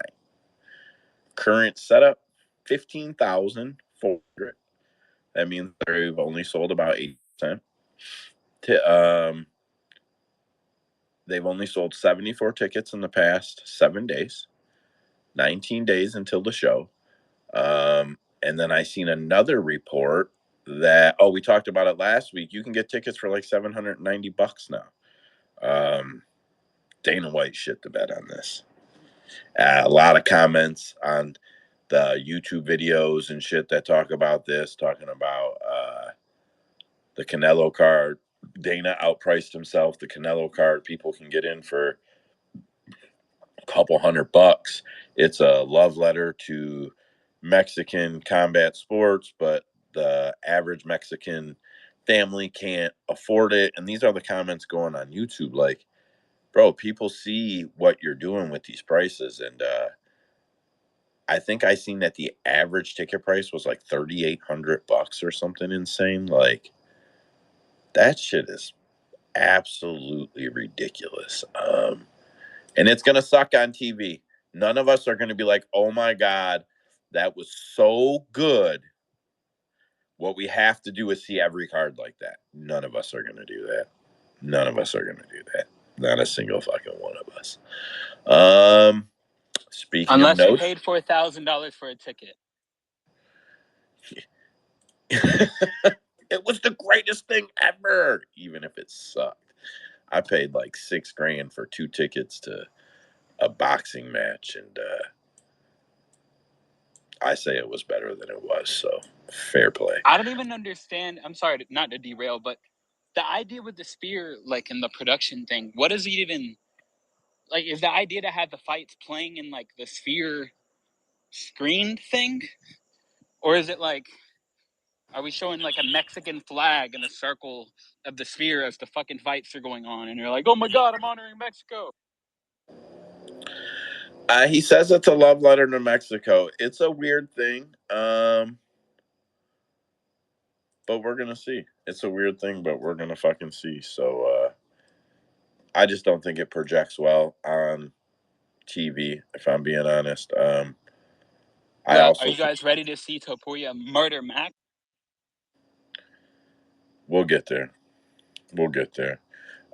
Trace, I seen you just jumped in. I just want to throw out a stat just so you hear it, just for whatever reason. Ngannou versus Anthony Josh only sold 4,600 pay-per-view buys. I just want you to know that. Ngannou's not going to sell shit. I'm being bitter right now. Usman, speaking of Noche being a shit show, tell us about some fights. Noche is gonna be great, man. Don't worry about it. Um, yeah, we've got 11 fight announcements. We'll start off with September 7th. That'll be not this weekend's card, but next weekend's card. It is a rescheduling from this past weekend. Zigomantis Ramaska versus Nathan Fletcher. This is a fight from two dudes that were on tough. We didn't get to talk about it last week because it wasn't officially announced. But I know Gabe was bringing up there was some sketchy line movement from what they closed at before the fight got called off, and now they are a perfect evens -115 -115. Really? So it closed and reopened. When were they scheduled for before? This past weekend they were going to be on the tough finale week card. And now what is the date? Now it is in 2 weeks, September 7th. Oh, that's fucking dirty. All them slips canceled too. Some books hold on to them if I'm not mistaken. Like I think Oh, parlays get canceled, but I think somebody had said earlier in the year that because it was rescheduled like later on that day, they keep those fucking tickets. well, that'd be fresh for the people who at least caught the line how they were supposed to. Or if they got screwed over. But that's enough about that one. I don't think anybody has anything to say about it. We'll move on to the next fight announcement here. We're looking at October 12th. Jonathan Pierce versus Pat Sabatini. At the very least, we're gonna get hella fucking scrambles in the 145 division. I'm taking Pierce, I think. Oh yeah, No tape. No tape. Just quick call. I think I'm taking Pierce. for sure. I think if he stays out of the early submission, I think he'll end up probably landing on top. He's a very squirmy guy. Yeah, I think he's probably stronger in the exchanges too. Yeah. Now I'm thinking about it. The Jonathan Brito fucking choke is stuck in my head right now. But nah, I'll probably still be on Pierce. October 19th, we're going to get an absolute banger. And we'll see how long it lasts. It's going to be an immovable. How's that phrase go? Movable force. Yeah, the phrase is out my head. Fuck it. We're looking at Brad Katona versus John Matsumoto. Unmovable Katona? force versus unmovable object. There you go. There you go. The decision machine versus a guy who is gonna get a stoppage.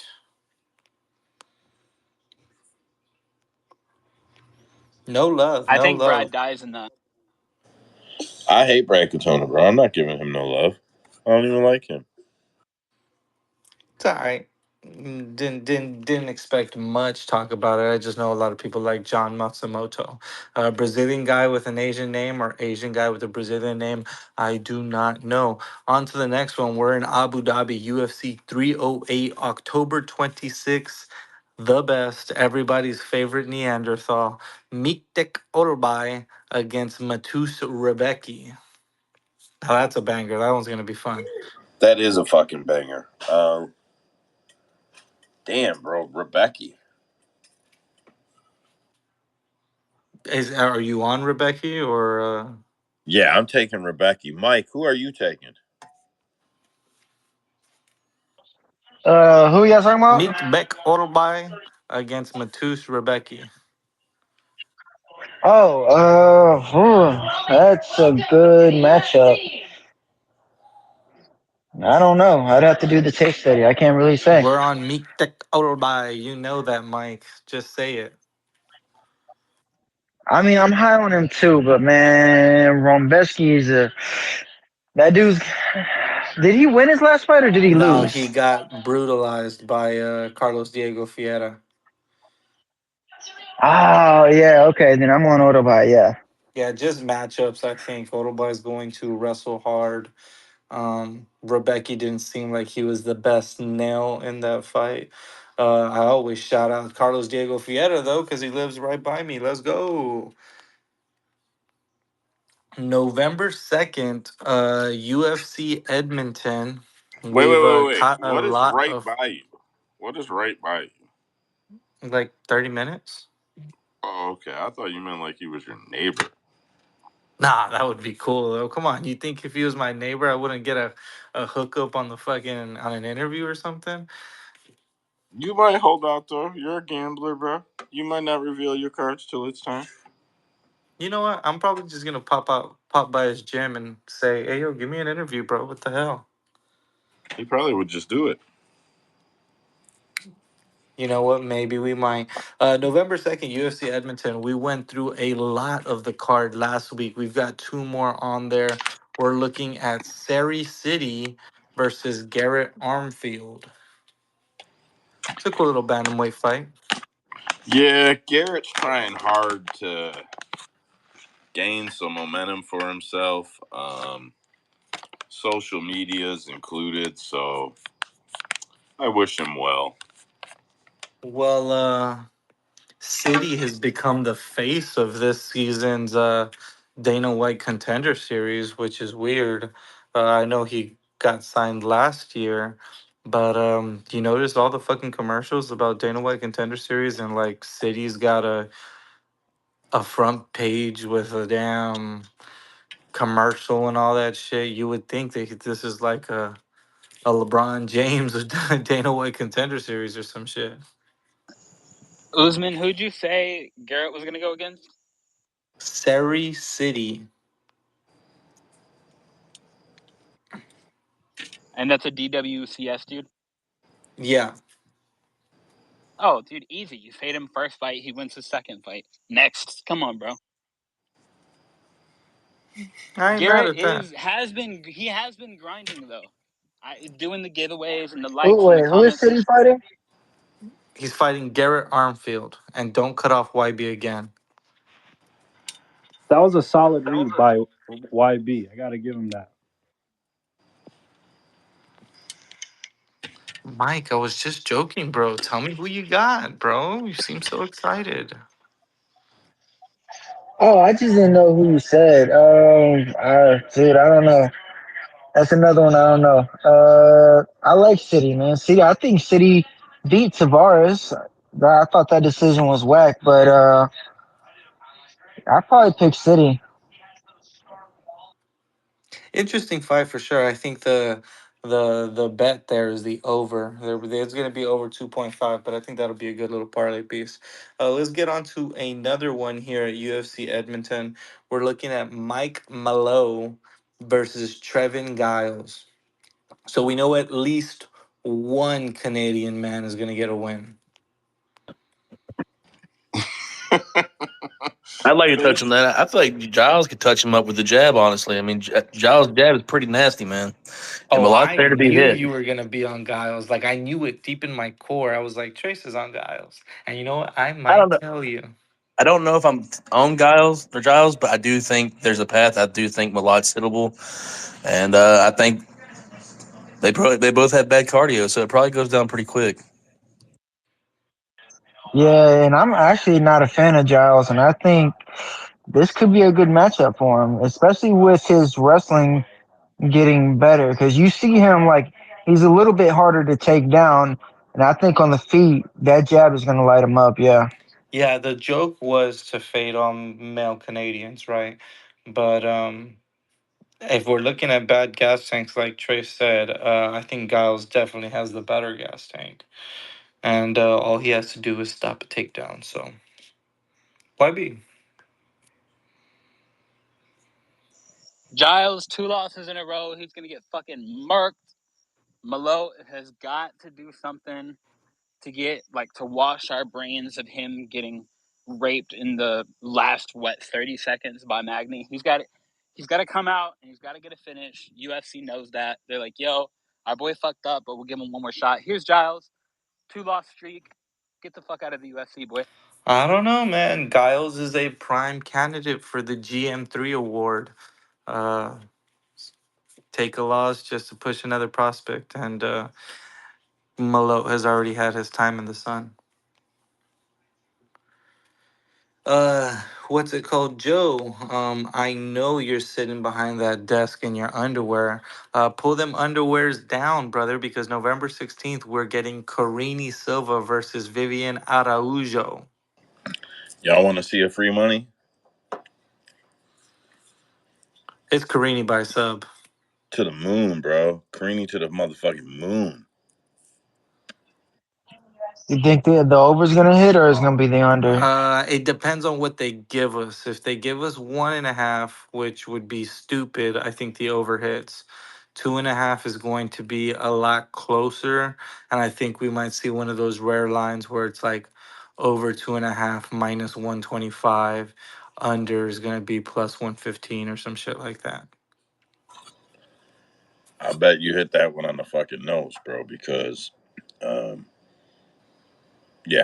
because Carini has too much finishing upside. I mean, clearly she can be taking the distance, but she's got way too much finishing upside. So I agree with you. They probably set it at 2.5 and give you nothing to make on it. And Araujo, I mean, she's going to go for takedowns. She's going to get that neck wrapped up at some point in the fight. Does it get stopped? I don't know, but her takedown threat mixed with Silva's back take ability, I think it's just an easy play to go ahead and hit the Carini Silva money line. You'll be fine. Not to mention that she's actually surprisingly a lot older than she looks. Viviane Araujo? Araujo. Yeah, she's like 30, 37, 38. Yeah, I want to say she's 38. Yeah, so aging Brazilian fighter that really isn't a specialist anywhere. I mean, she's just kind of decent everywhere with some grappling. So yeah, should be a smash spot for Kareem. Yeah, Another. Go ahead. Go don't ahead. put My it bad. past don't put it past Carini if she shoots a shitty fucking takedown or something where she ends up at the feet. Don't put it past Carini to reach over and grab an ankle lock or something either, bro. She's fucking nasty. That's Kareem Abdul-Jabbar to you, Joe. Goddamn right. Another fight on that card, November 16th. We're going to be in the Apex for Nikita Krylov versus Azamat Mirzakhanov. Krylov? Yeah, he's back. He's back. He's been Who's he gone for fighting? like 800 years, bro. Where the fuck? I didn't even know that guy was still fighting. Yeah, Max had brought up that he had like double shoulder surgery or some shit like that. Yeah, my joke is that he stays retired. He's just a retired fighter that comes out every once in a while. He got new shoulders. I'm betting his ass. You're betting on him or betting against him? On him, bro. Listen, bro. You ain't old yet, right? I'm at like this middle age, right? Where I'm in my 40s. So like people in their 50s and 60s be telling me shit like they're handing me knowledge I'm gonna need to know soon. So they're quick to let you know if you qualify for shoulder replacement, get them shits. And Yeah. So everybody who gets one gets the other one within a year because they're like, oh, life changing. You Facts. so Krylov is actually the younger of the two guys. He's 32 to Asmat's 35. Honestly, man, just listen to who Asmat's beat in the UFC so this fight before to get into the UFC. Mateus Scheffel.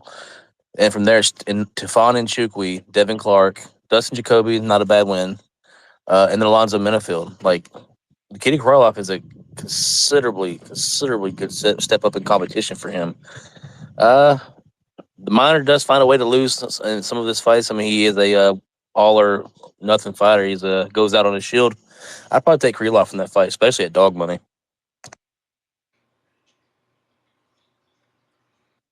I don't know if he comes out just guns a blazing, man. Mirzakhanov is not the guy to do that against. Yeah, I think it's very easy that you see a Krylov submission or decision and Mirzakhanov KO. But all right. So he has a 5 inch height and reach advantage. Krylov does.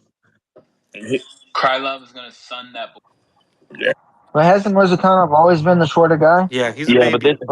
this is a guy that knows how to use his size though. This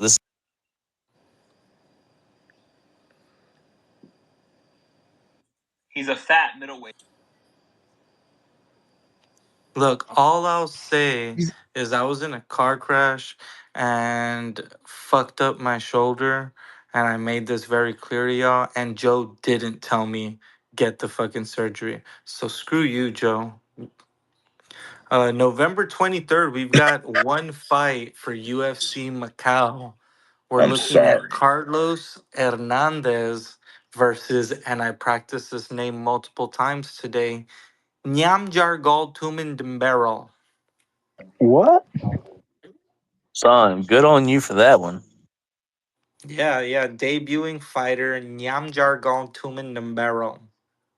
That boy over there munching on some food or something. It, That dude's good though. what's his name? I'm not saying it. Yeah, 125ers. You know it's going to be a fun fight, right?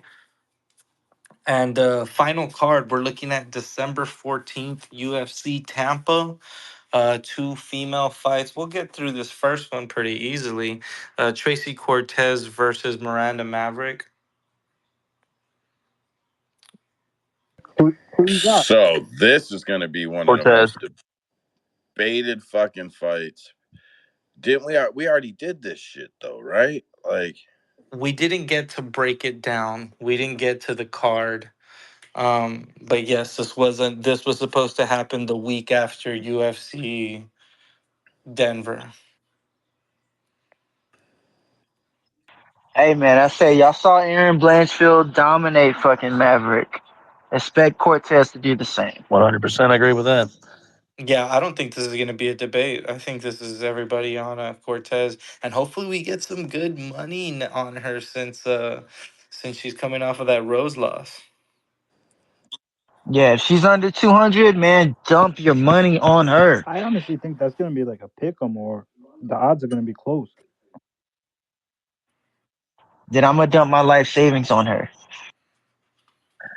I don't know, man. She got out wrestled pretty badly by Jasmine Jasdavicius, so I feel like Cortez should have the sizable grappling advantage. Miranda Maverick, while looking like she's strong, doesn't appear to be that strong in the grappling. Like she never goes out there and just ragdolls people. It's always a competitive from even from women that aren't known as grapplers. So I think Cortez probably takes her down and keeps her down. Yeah, I'm with it. I'm with it. We've said it multiple times on these. I mean, shit. To be honest, I think Cap Miranda MMA. split, motherfuckers. I think Cap MMA has been the best place to get your reads on Miranda Maverick fights. I think we have broken her down multiple times beautifully and faded her when we needed to and bet her when we needed to. Um, Joe, it's going to be Tracy by decision. You can hit the split, though. Goes to split. I think we'll be fine on that. Or just, hey, I know you, bro. Hit the over on a parlay and you ain't got to pick a fighter. Hear me out. They owe Miranda. They owe Miranda. Hear me out. I am not going back and rewatching Cortez versus Rose for tape. I fell asleep during the first time. I'm not taping that fight again. Listen, if it goes to the judges, they owe Miranda one for that Macy Barber bullshit. No, they owe Tracy for taking the damn Rose fight. Bro, fuck that fight.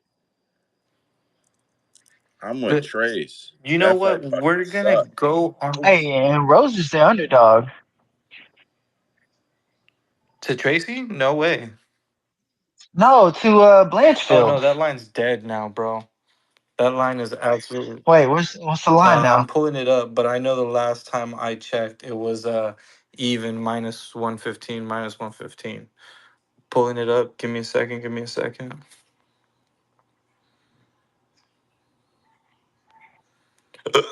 Excuse me. What card is that on? Anybody know? Hey, I have no idea. Oh, isn't that Edmonton? Yeah, Edmonton. Minus 110, Yeah. minus 110. Oh, okay. I still think that's a good price. Like, come on, Rose is winning that fight. That line got murdered though. So final fight of the night. We're still at December 14th, UFC Tampa. And this is a good little parlay right here between these two women's fight. Hit the over on both and we'll have a good night. Amanda Ribas versus Mackenzie Dern. Oh my Yep, we saw that already. God, bro. That's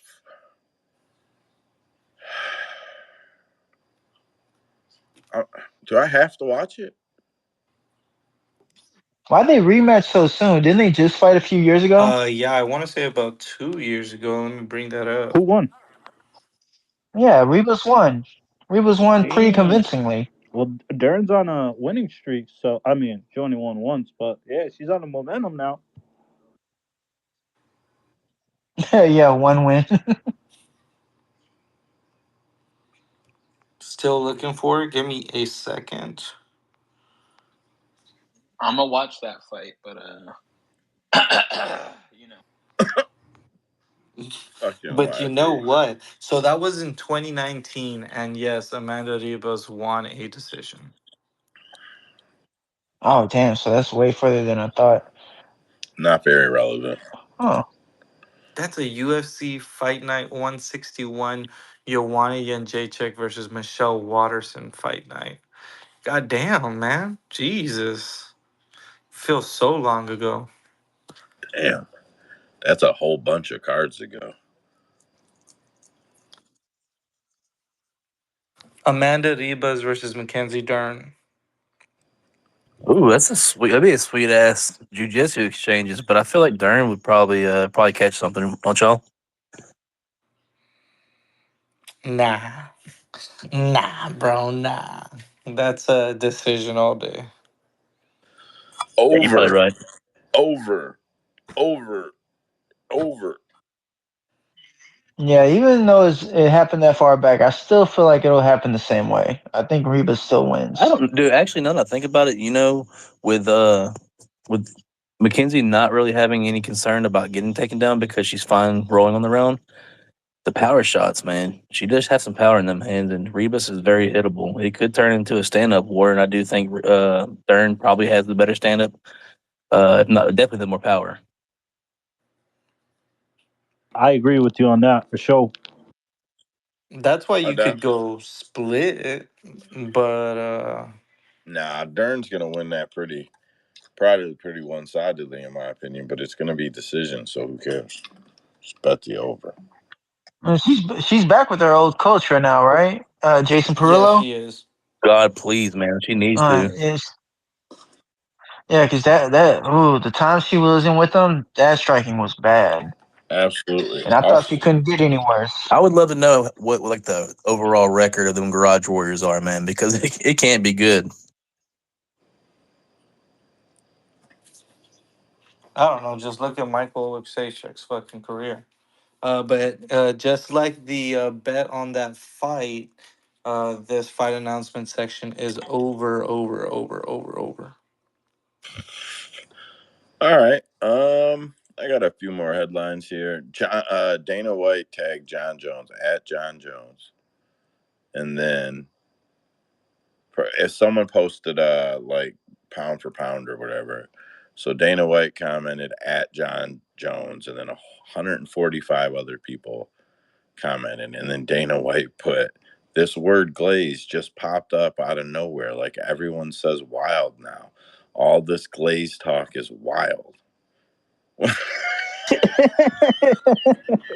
That's hilarious.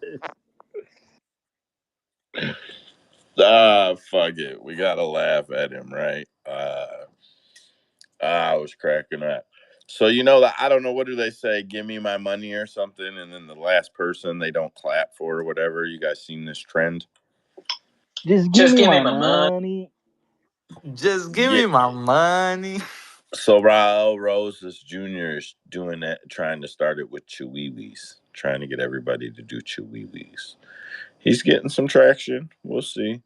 Um, Young guy, he's gonna gain. I think he'll gain some traction. I think if he keeps winning, I think he's a star in the making. I think he's liked.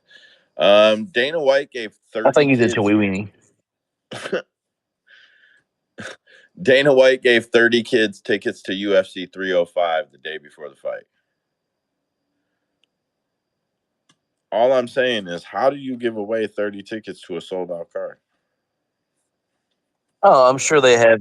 Probably gave him a section. Yeah, I mean, you have like VIP shit like that where they hold people. Each person gets so many tickets for their people, you know. So I'm sure he holds tickets for himself all the time. Maybe they Was asked him for tickets. He's like, I guess I'll make it happen. was 305 the Australian card? Yeah. Oh yeah, that makes sense. Like fighters get tickets for their family, and ain't nobody fucking flying to Australia for your damn fight. He put him up top. Whatever. It was free tickets, short notice. It did look like he opened a section that wouldn't be opened. I do try to explain to people that capacity is only relevant to what the city will clear for that night. So sometimes you have to close sections, and you're not allowed to sell those tickets. So you still are sold out to capacity. Um, Whatever. That's just how it works. Or sometimes you put so many seats on the floor that they deduct seats from the top. They do all types of shit. Sean Strickland at SS Strickland MMA, $1,500 limit, Facebook Marketplace, used cars, desert race, no rules. At Nina Drama, will you do this with me? New tweet. What about at Brendan Schwab? Brendan Schwab. I fuck his name, however you say it. You're supposed to be a truck guy. You're the only one to ever roll a Raptor doing a donut. LOL.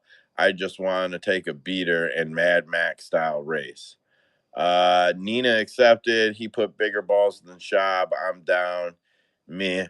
Ford did us dirty. Oh, she put I'm down. Uh, she wants a Ford in her video. He said Ford did us dirty with the speed trap shit. You can get a Ford. I'm gonna get a Freedom vehicle, right? So I brought this up specifically to say that I bet that if the three of them race Mad Max style on social media, on YouTube, it gets more views than Ngannou versus Renat.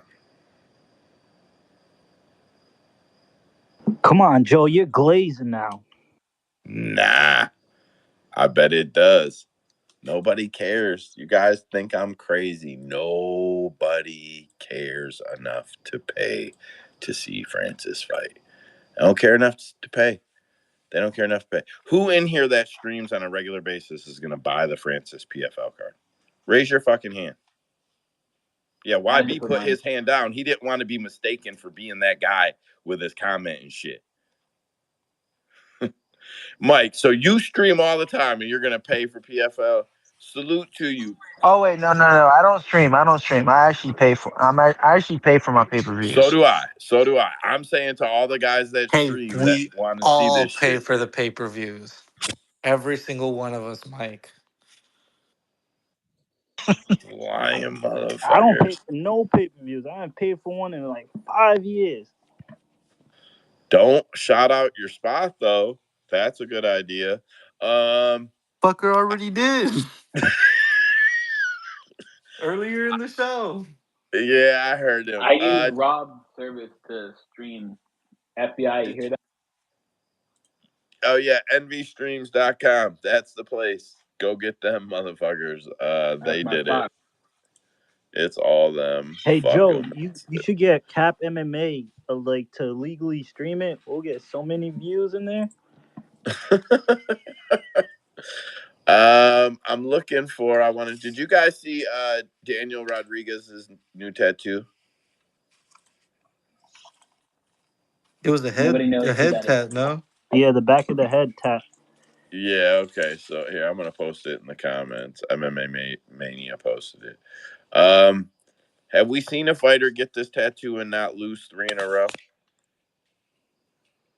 The last person that we saw with the head tattoo was the one, the only Kevin Lee, baby.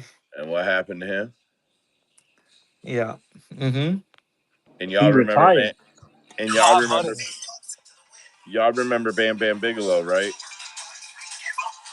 For sure. That was a joke. Fuck you guys. You didn't even laugh at my joke. Dead Picks, I seen you unmute, bro. What you got? He ain't even there. You don't know he unmuted. I'll mute him back up. So if you don't know. Benny Radich. I'm pretty sure I say that correctly. Benji Radish, UFC fighter, former UFC fighter, Bellator fighter, died 45 years old. I didn't see the report as to why, but I believe MMA Fighting was the outlet that confirmed it via his family. Yeah, crazy. I'm fucking 43 years old. This dude died at 45. You don't feel old. You don't feel any more ready at 45 than you did at 25. So shit's crazy. All right. Darren Till is in a bad way. I think some people thought it was fake when he was selling his clothes on the internet. He was really selling his clothes on the internet. And now Darren Till is using his fan base, asking them to buy, I don't know. He tells them they're fucking stupid when they ask questions in the comment. But here's what he wants everybody to do. But basically, I've started a new business. So if you've ever had a car on finance, basically you need to know this. If you've had a car on finance or PCP before 2021, you could be owed up to £10,000. So car finance claims 246, and you can have a free online checker to check if you're owed up to a few £1,000. There's about 100 people already on board with clicking the link. So this is just to let you know. Click the link and check it. Peace out. So Darren Till wants you to go sign up for his website, and I'm sure they either take a percentage or assign a fee to tell you if your car should have what would be called recalls in the United States, I guess, or maybe it's a finance issue. Nobody's super clear on exactly why car finance claims 246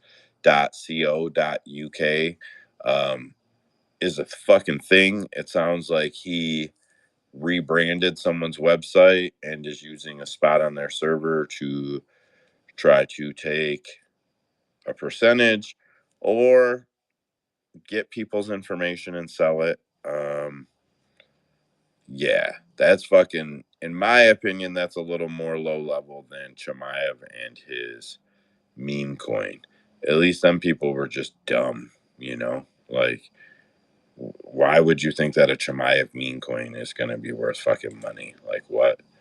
What on God's green earth would make you think that? So, you know, I'm not being a dick, but I'm being a dick. Fuck them people. But Darren Till, bad way. I think we see the where is he now on Darren Till one day, and it is not a good fucking thing. Dude spins out worse than a reality TV star. I don't know a better way to say it. You know where Oh, I see? You know where I see him in the future? I see him like going to jail on some Lee Murray shit. Not because he's robbing banks, but I bet you he ends up trafficking drugs across a European country somehow. Like that's just what or I see. scams. I could see him scamming information. I could see him be the type of guy that just gets you to sign up for shit and people go sell the information, but he catches a bag. Nah, we need it dirtier. We need it dirtier. Drake Riggs reported that Jessie Jess is now a Muay Thai champion. She defeated her opponent Marina Rodriguez or Ramirez via second round TKO. Retirement from leg kicks. So good for Jessie Jess, if you know who that is. Mohammed Mokayev fucking trashed his car in a car accident. The right front corner was missing as a motherfucker. But he seemed to be okay. He was at accident side asking people not to take photos of him. And then Brave FC announced that he signed with them, and they're very excited to have the best undefeated fighter in the world. Blah, blah, blah, blah, blah. No one's buying that shit, Brave. Patty says him and Dan Hooker would be a nice fight. Benil Dariush said that him and Patty Pimblett is floating around right now. What's a better fight for Patty, Benil or Dan? I mean, obviously Dan, but are you asking what's a better fight, like matchup skill wise or ranking wise? Better fight for him to win. I mean, like, what fight probably notches him up? Dan would fuck him up. I think so too. I think Dan, at this point, I think Dan could really put hands on him. I mean, Dan just beat a goat, so Dan would probably hurt Patty hard. Okay, I guess that's a way. You and this goat, bro. How is anybody to goat if there's all goats? No, you see, there isn't all goats. Fighters are set up into three classifications. There's goats, there's GM3s, and then there's shitbirds. I'm the only one that gets to decide where they belong.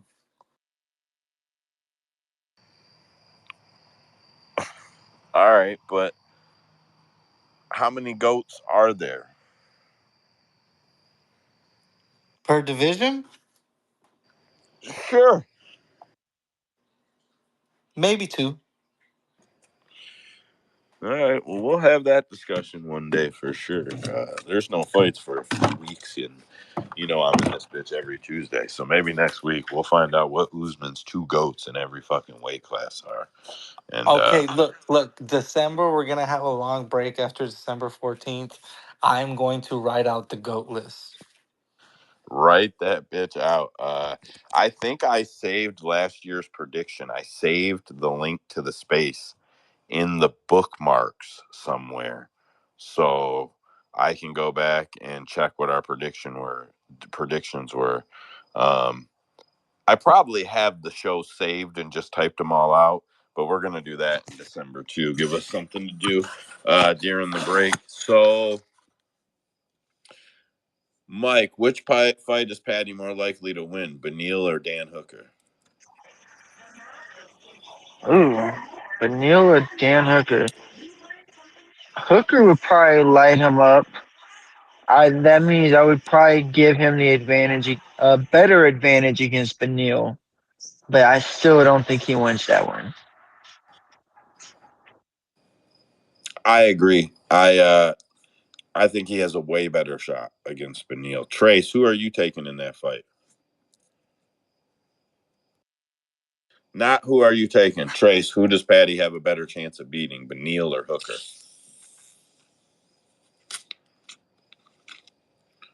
Trace is not there. What was your question, bud? Who does Patty have a better chance of beating, Dan Hooker or Beneil Dariush? It's Patty. Yeah.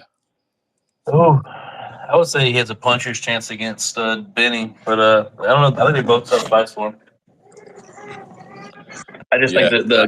that the striking on the feet for Patty against Hooker would be probably pretty tough early on.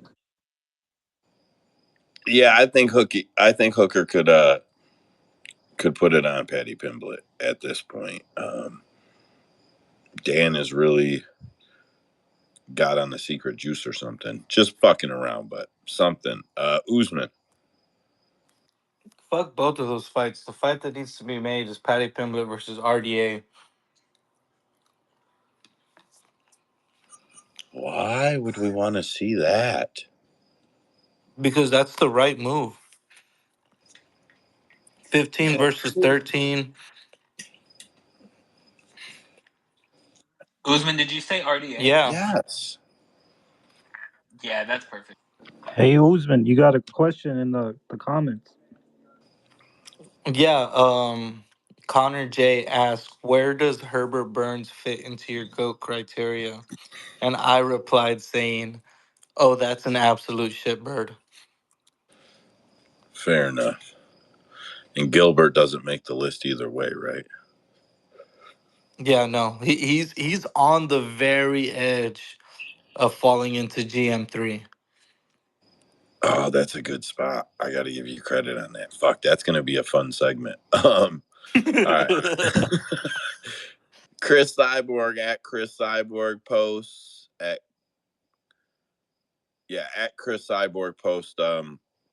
My next opponent is 10 years younger, won 10 fights in a row, 7 by first round KO.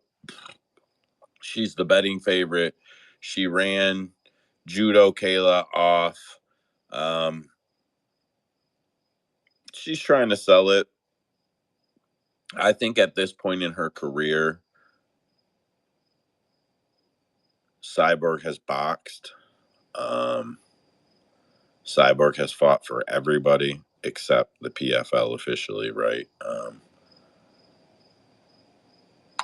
Chris Cyborg knows nobody's going to buy it. I think Chris is much, much, much smarter industry-wise than The PFL marketing team. Yeah, 100%. Much smarter than anybody gives her credit for, and that was a fucking smash line. Yes, smarter than the PFL marketing team, and she knows that no one's buying it. And the PFL's pay-per-view shit works where the fighters get half of the pay-per-view sales. That's the big upside. If you think I know Anthony Josh and Francis Ngannou only sold 4,600 pay-per-view buys and Chris Cyborg and her team don't, you're fucking crazy. She is seasoned. And nobody watched her box. We all love her. Like, whatever. I'd love to have Chris in this space. Like, all the shit, everybody talks shit. She's been around so long. Everybody has bagged on her at some point. It's hard.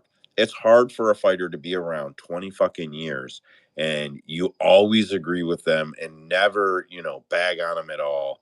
And she had a tough road with all the shit people said about her early.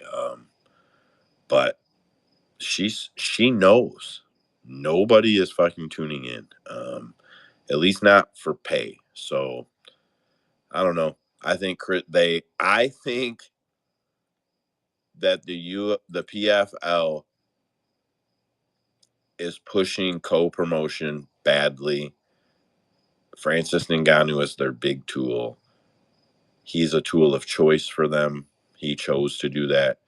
I think Cyborg kind of got put into that contract, and she doesn't really want to do it for them. So she doesn't, but she's going to have to. If she beats Larissa, it's not the retirement she wants. The retirement she wants is Kayla or Amanda. She's got to get back. I know the UFC or the PFL has some time limits on their contracts, but I believe they did away with those. So I don't know how that falls on her. Usman. Yeah, I was just going to ask, you know how supposedly every Francis Ngannou opponent is going to be getting $2 million? It would totally be fair or the right thing to do for Francis to fight for somebody like Chris Cyborg and Caleb, what's her name? Pacheco, Larissa Pacheco, to get a $2 million payday for this fight. Like I was going to say earlier, how much sales do you think Cyborg and Pacheco bring into that pay-per-view buys? Because to be honest, I'm pumped up for that fight. I don't know, but I'm pretty sure it gets spread over everybody on the card, the pay for the pay-per-views. And God, I could be wrong, man. I seem to remember figuring out that Chris Cyborg's contract is $800,000 a fight. I could be wrong. It wasn't somebody else that reported it. You know, I get to digging into shit and finding shit and figuring this out and that out and mathing out and doing Did you say comments. $81,000? 800,000. Oh, okay, thank God. I was about to fucking So flip shit. Gegard Mousasi was guaranteed 800 grand, and he said they didn't want to fight him. They didn't want to pay him to fight. They didn't think he was worth it. And Cyborg made some comments about how she has the same contract. So I assume she has the same $800,000 contract that he has, which was probably some type of Bellator star level pay. Because you got to figure from Bellator guaranteeing $800,000 per fight, that's a lot of money, man. That was a lot of money for them. They were only clearing $30 million a year. So, you know, that's a lot of money out of. There was years in the past 10 years they cleared 10 million bucks total as a company. The whole organization, all those fucking cards, all the fucking head hoopla, whatever, 10 million bucks. So, I would assume that was a high echelon Bellator contract to be at about $800,000. So making some assumptions there, but just trying to piece together what people said. Could be wrong. Full disclaimer. I try to be open about that, but you guys know how much of this shit I listen to. Between this and the challenge, man, I got something playing in my back pocket all fucking day long. I don't see most of it, but I hear it. And a lot of shit, like if I'm cooking dinner and I'm listening to like the Bananas podcast or an Ariel interview, I fucking rewind it. Like if I'm cooking dinner and it takes a little while, I'll rewind that shit like 9 times halfway through just to hear it. But I listened to a lot of it, and I'm pretty sure I remember that I pieced together her contract was between $700,000 and $800,000 per fight. I feel confident enough to say that in here. She also commented about not understanding what value Jake Paul brings to the PFL, what value having him involved brings. And our guy,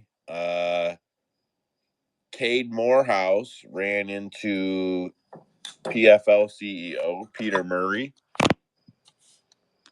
The athlete's journey. We look at that stuff year over year. And then last one for me, I don't know if you saw today, but after the presser, Chris Cyborg kind of took to social media and basically said she doesn't see the value that you guys see in Jake Paul and why you guys would even give him a microphone. Any thoughts or opinions on that? Well, she's got to take that up with Jake.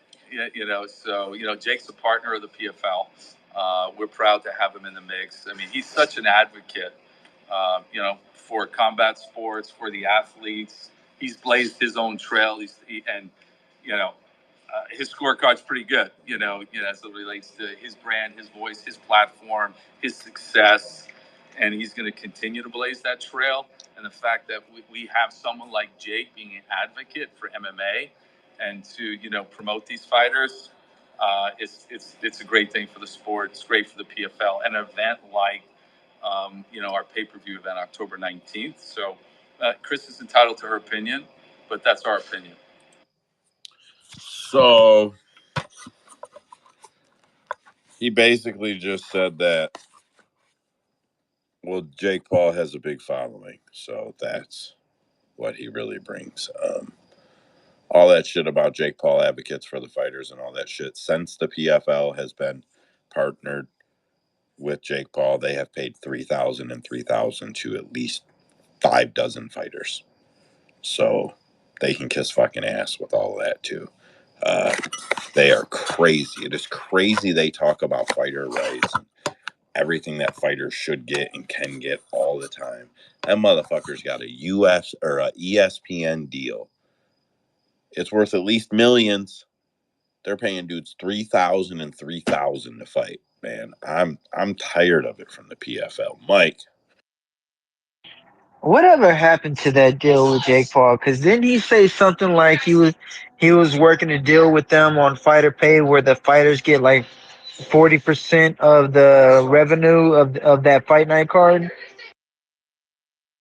Of the pay-per-view cards and shit?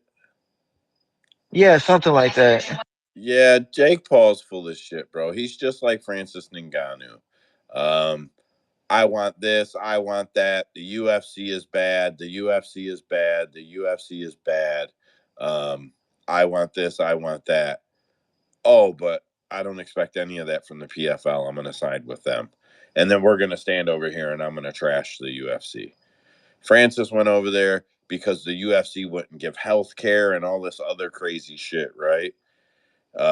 All he did was make sure his opponents get paid $2 million and get himself a seat on PFL Africa's board of advisors. That's really all he did.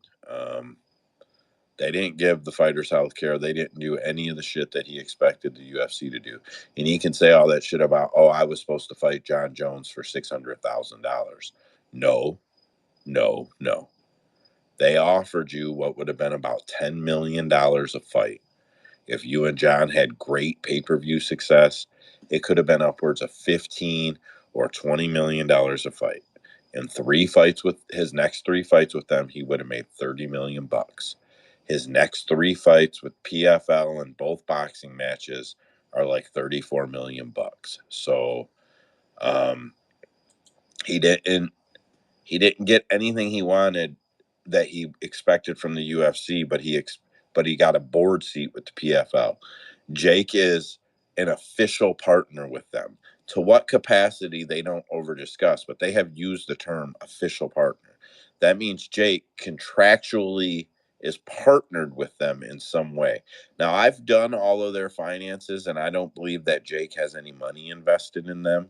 But they're the type of people that would give Jake a piece, because I believe I've heard him use the word partner. They would give him a piece for his affiliation, for his fame. That fucking company is crazy. They give away equity like it's fucking liquid and then make up the value of the equity that is left. It's fucking insane. YB? I was just gonna say 40% of $0 is still $0. Yeah, bro. Them fucking fighters are going to get their fucking pay-per-view checks for a couple $1,000s a piece, and they're going to be like, what the fuck is this? That shit is coming. Ain't no way around it. Yeah. So from there, the last thing I'm going to bring up, and then we're going to get out of here, is some way, somehow, somewhere over the rainbow, Sean O'Malley wants to box Ryan Garcia or Devin Haney. Right? Is it Devin Haney? No. It's Ryan Garcia or Tank Davis, right? But I think I've heard him say Haney's name too, to be honest, recently. McGregor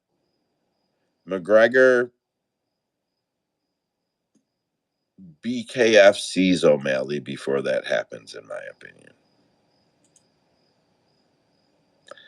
It's dumb, but them dudes are at it.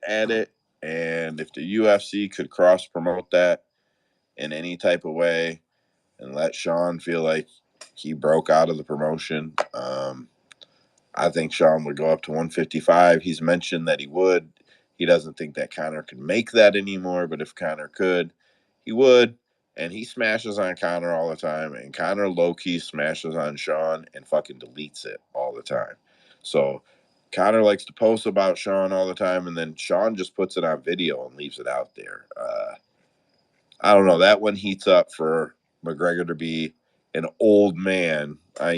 Old man by whatever standards, by MMA standards. And one day somehow line up. I know it's dumb, but it could happen. They're like the same height. That's all I got, man. Thanks everybody for getting in here tonight. Shout out to Mike. All in for bettertimes.com. Dead picks. Fuck the bro. You ain't really got to worry about streaming this one up. I'm hoping by the time we get back at it with the cards that the studio is at least built. And even if I'm not all teched up in there, because I think that's going to take me a few weeks to get it all, get the right stuff, get it set up, I'm at least going to be able to go live with video from the studio while we do the spaces to get warmed up, to get things broke in. So that'll be nice. So you can stream them week to week, bro, but don't worry about going back and listening to it again and then uploading it, man. I think when we come back, it'll look much nicer and it'll feel much nicer, and I think things will get moving a little better. And then I think as I can transition us over to more of a YouTube setup with the space included, um, I think it gets even better. So, pretty excited about it. Usman does cash or trash on Sunday nights. I have missed two in a row. And straight up, I have passed out 2 weeks in a row. One time I passed out. The second time, I think I had fucking sun poisoning. I got a fucked up bum right arm and a bum right shoulder and hardware in my neck and shit from a couple years ago. And I get around all right, but my shit don't work like it used to. So fucking with that wood to make that deck, man, it used to be what would have been like an 8-hour project for me. That shit took me days of fucking with. So, and not 10 hours a day. I'm just, my body's screwed up to the point I can't fuck with it for long periods of time. So, um, I don't know, a little bit of slow build on the studio, and I was out in the sun all day, or out in the sun all day on Sunday. Man, I I think I really caught some sun poisoning. I didn't even know if I was going to make it to the space today. So, whatever. No excuses. I'll be there on Sunday. Everybody that gets in here on the regular, anybody that still listens this deep on YouTube, I know we do get some guys that do. Um, oh, we're not on YouTube for this one. So, fuck them guys right now, right? Anyways, guys, anybody want to shout anything out? Got one last thing they want to bring up? Anything like that before we get out of here? Usman. Oh, capmma.com. I didn't even shout it out tonight. It is what it is right now, meaning that we're not taking anything apart or building anything up. We're working on things for our YouTube channel, parlay calculator, odds board, uh, overs, unders on rounds. Those are all the props we got right now. 30 books, the whole deal. Usman, go ahead. Yeah, no, I was going to say if I get any recommendations for the worst robberies of 2024 or some of the shittier scorecards of this year, maybe we will do a space on Sunday talking about judging fights and all that shit. If we don't get any recommendations, then we'll see you next Tuesday and next Sunday. Absolutely, absolutely. I just plugged Cash or Trash and said I'd be there, but it won't be one this week. Dead Picks. You guys can hear me 100%, right? I'm not cutting? 100. Okay. Joe did not mean fuck you, YouTube guys. We love you, YouTube guys. We'll see you. I'm going to post the space up tomorrow. Like I said, there was a lot of technical difficulties today on my end, but I'll get it sorted out. Yeah, we're waiting for that studio, Joe. I'm excited, bro. You keep talking about it, so I really want to see the end goal, finished product. You know, I want to see this shit. I gotta look into those camera things, like to see if I can, be your camera guy, even though we're cities So apart. I am followed by and follow several of the guys that do tech for the big MMA companies. I have DMs with them. I have for a while. They follow me, a bunch of them. And a lot of them followed me before I followed them. So that was really cool. And I know that some of them do remote camera controls and all of the basic studio angles and shit. So when I start getting the camera set up, when I get everything going, then I will reach out if I feel I need to for us to figure out how you're able to do that. If you watch the MMA podcast or the weighing in show, the weighing in podcast, their dude is always like in his bedroom half asleep. That's the guy I think that does all of their everything you do and will do for that. So I know we can get it done. Also to our team of guys that are in here right now and any of our regular listeners that might be interested, a few things will be a little more show formatted. I'm not really sure what yet, how it will work, but on screen, in studio feel, and then we will cut to and from the space as long as we're able to get the audio in. We'll bring the space audio in and out. But if you guys got any segments that you'd like to do, Usman, you kill it with some of your strat shit if you want to write it up and use it. The odds board shows when odds are new, so one of us could maybe do a new odds report during the show. But some on-screen things that would work well. And if any of you guys are interested or willing, and I'm pretty sure you could do it with your phone other than Dead Picks. You guys just set up a spot to sit. I'm sure you can put the video on your phone and go live in a window or something too for segments, for sections. And then I'm sure we'll be able to bring up the space during that time and hopefully multi-camera or multi-windows for everybody that's involved if we got 3 people on video and the space or what the fuck ever is going on. I'm sure it'll take us a few, and we might even do a few as private streams the first week or two so Dead Picks can really click this and do that and do whatever the fuck he wants. And I can do the same from my end, and we can see how everything works. But we're only a few weeks out. I think by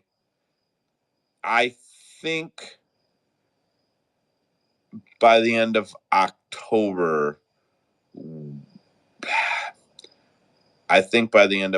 or mid-September, we could probably be fully functional with the studio. That's if not earlier. I don't want to put too early of a date on it. So by then, I think we could be fully functional. So I'm pretty excited, guys. Hey, maybe it goes nowhere except for we look better doing what we're doing, but fuck it, we'll look better doing what we're doing.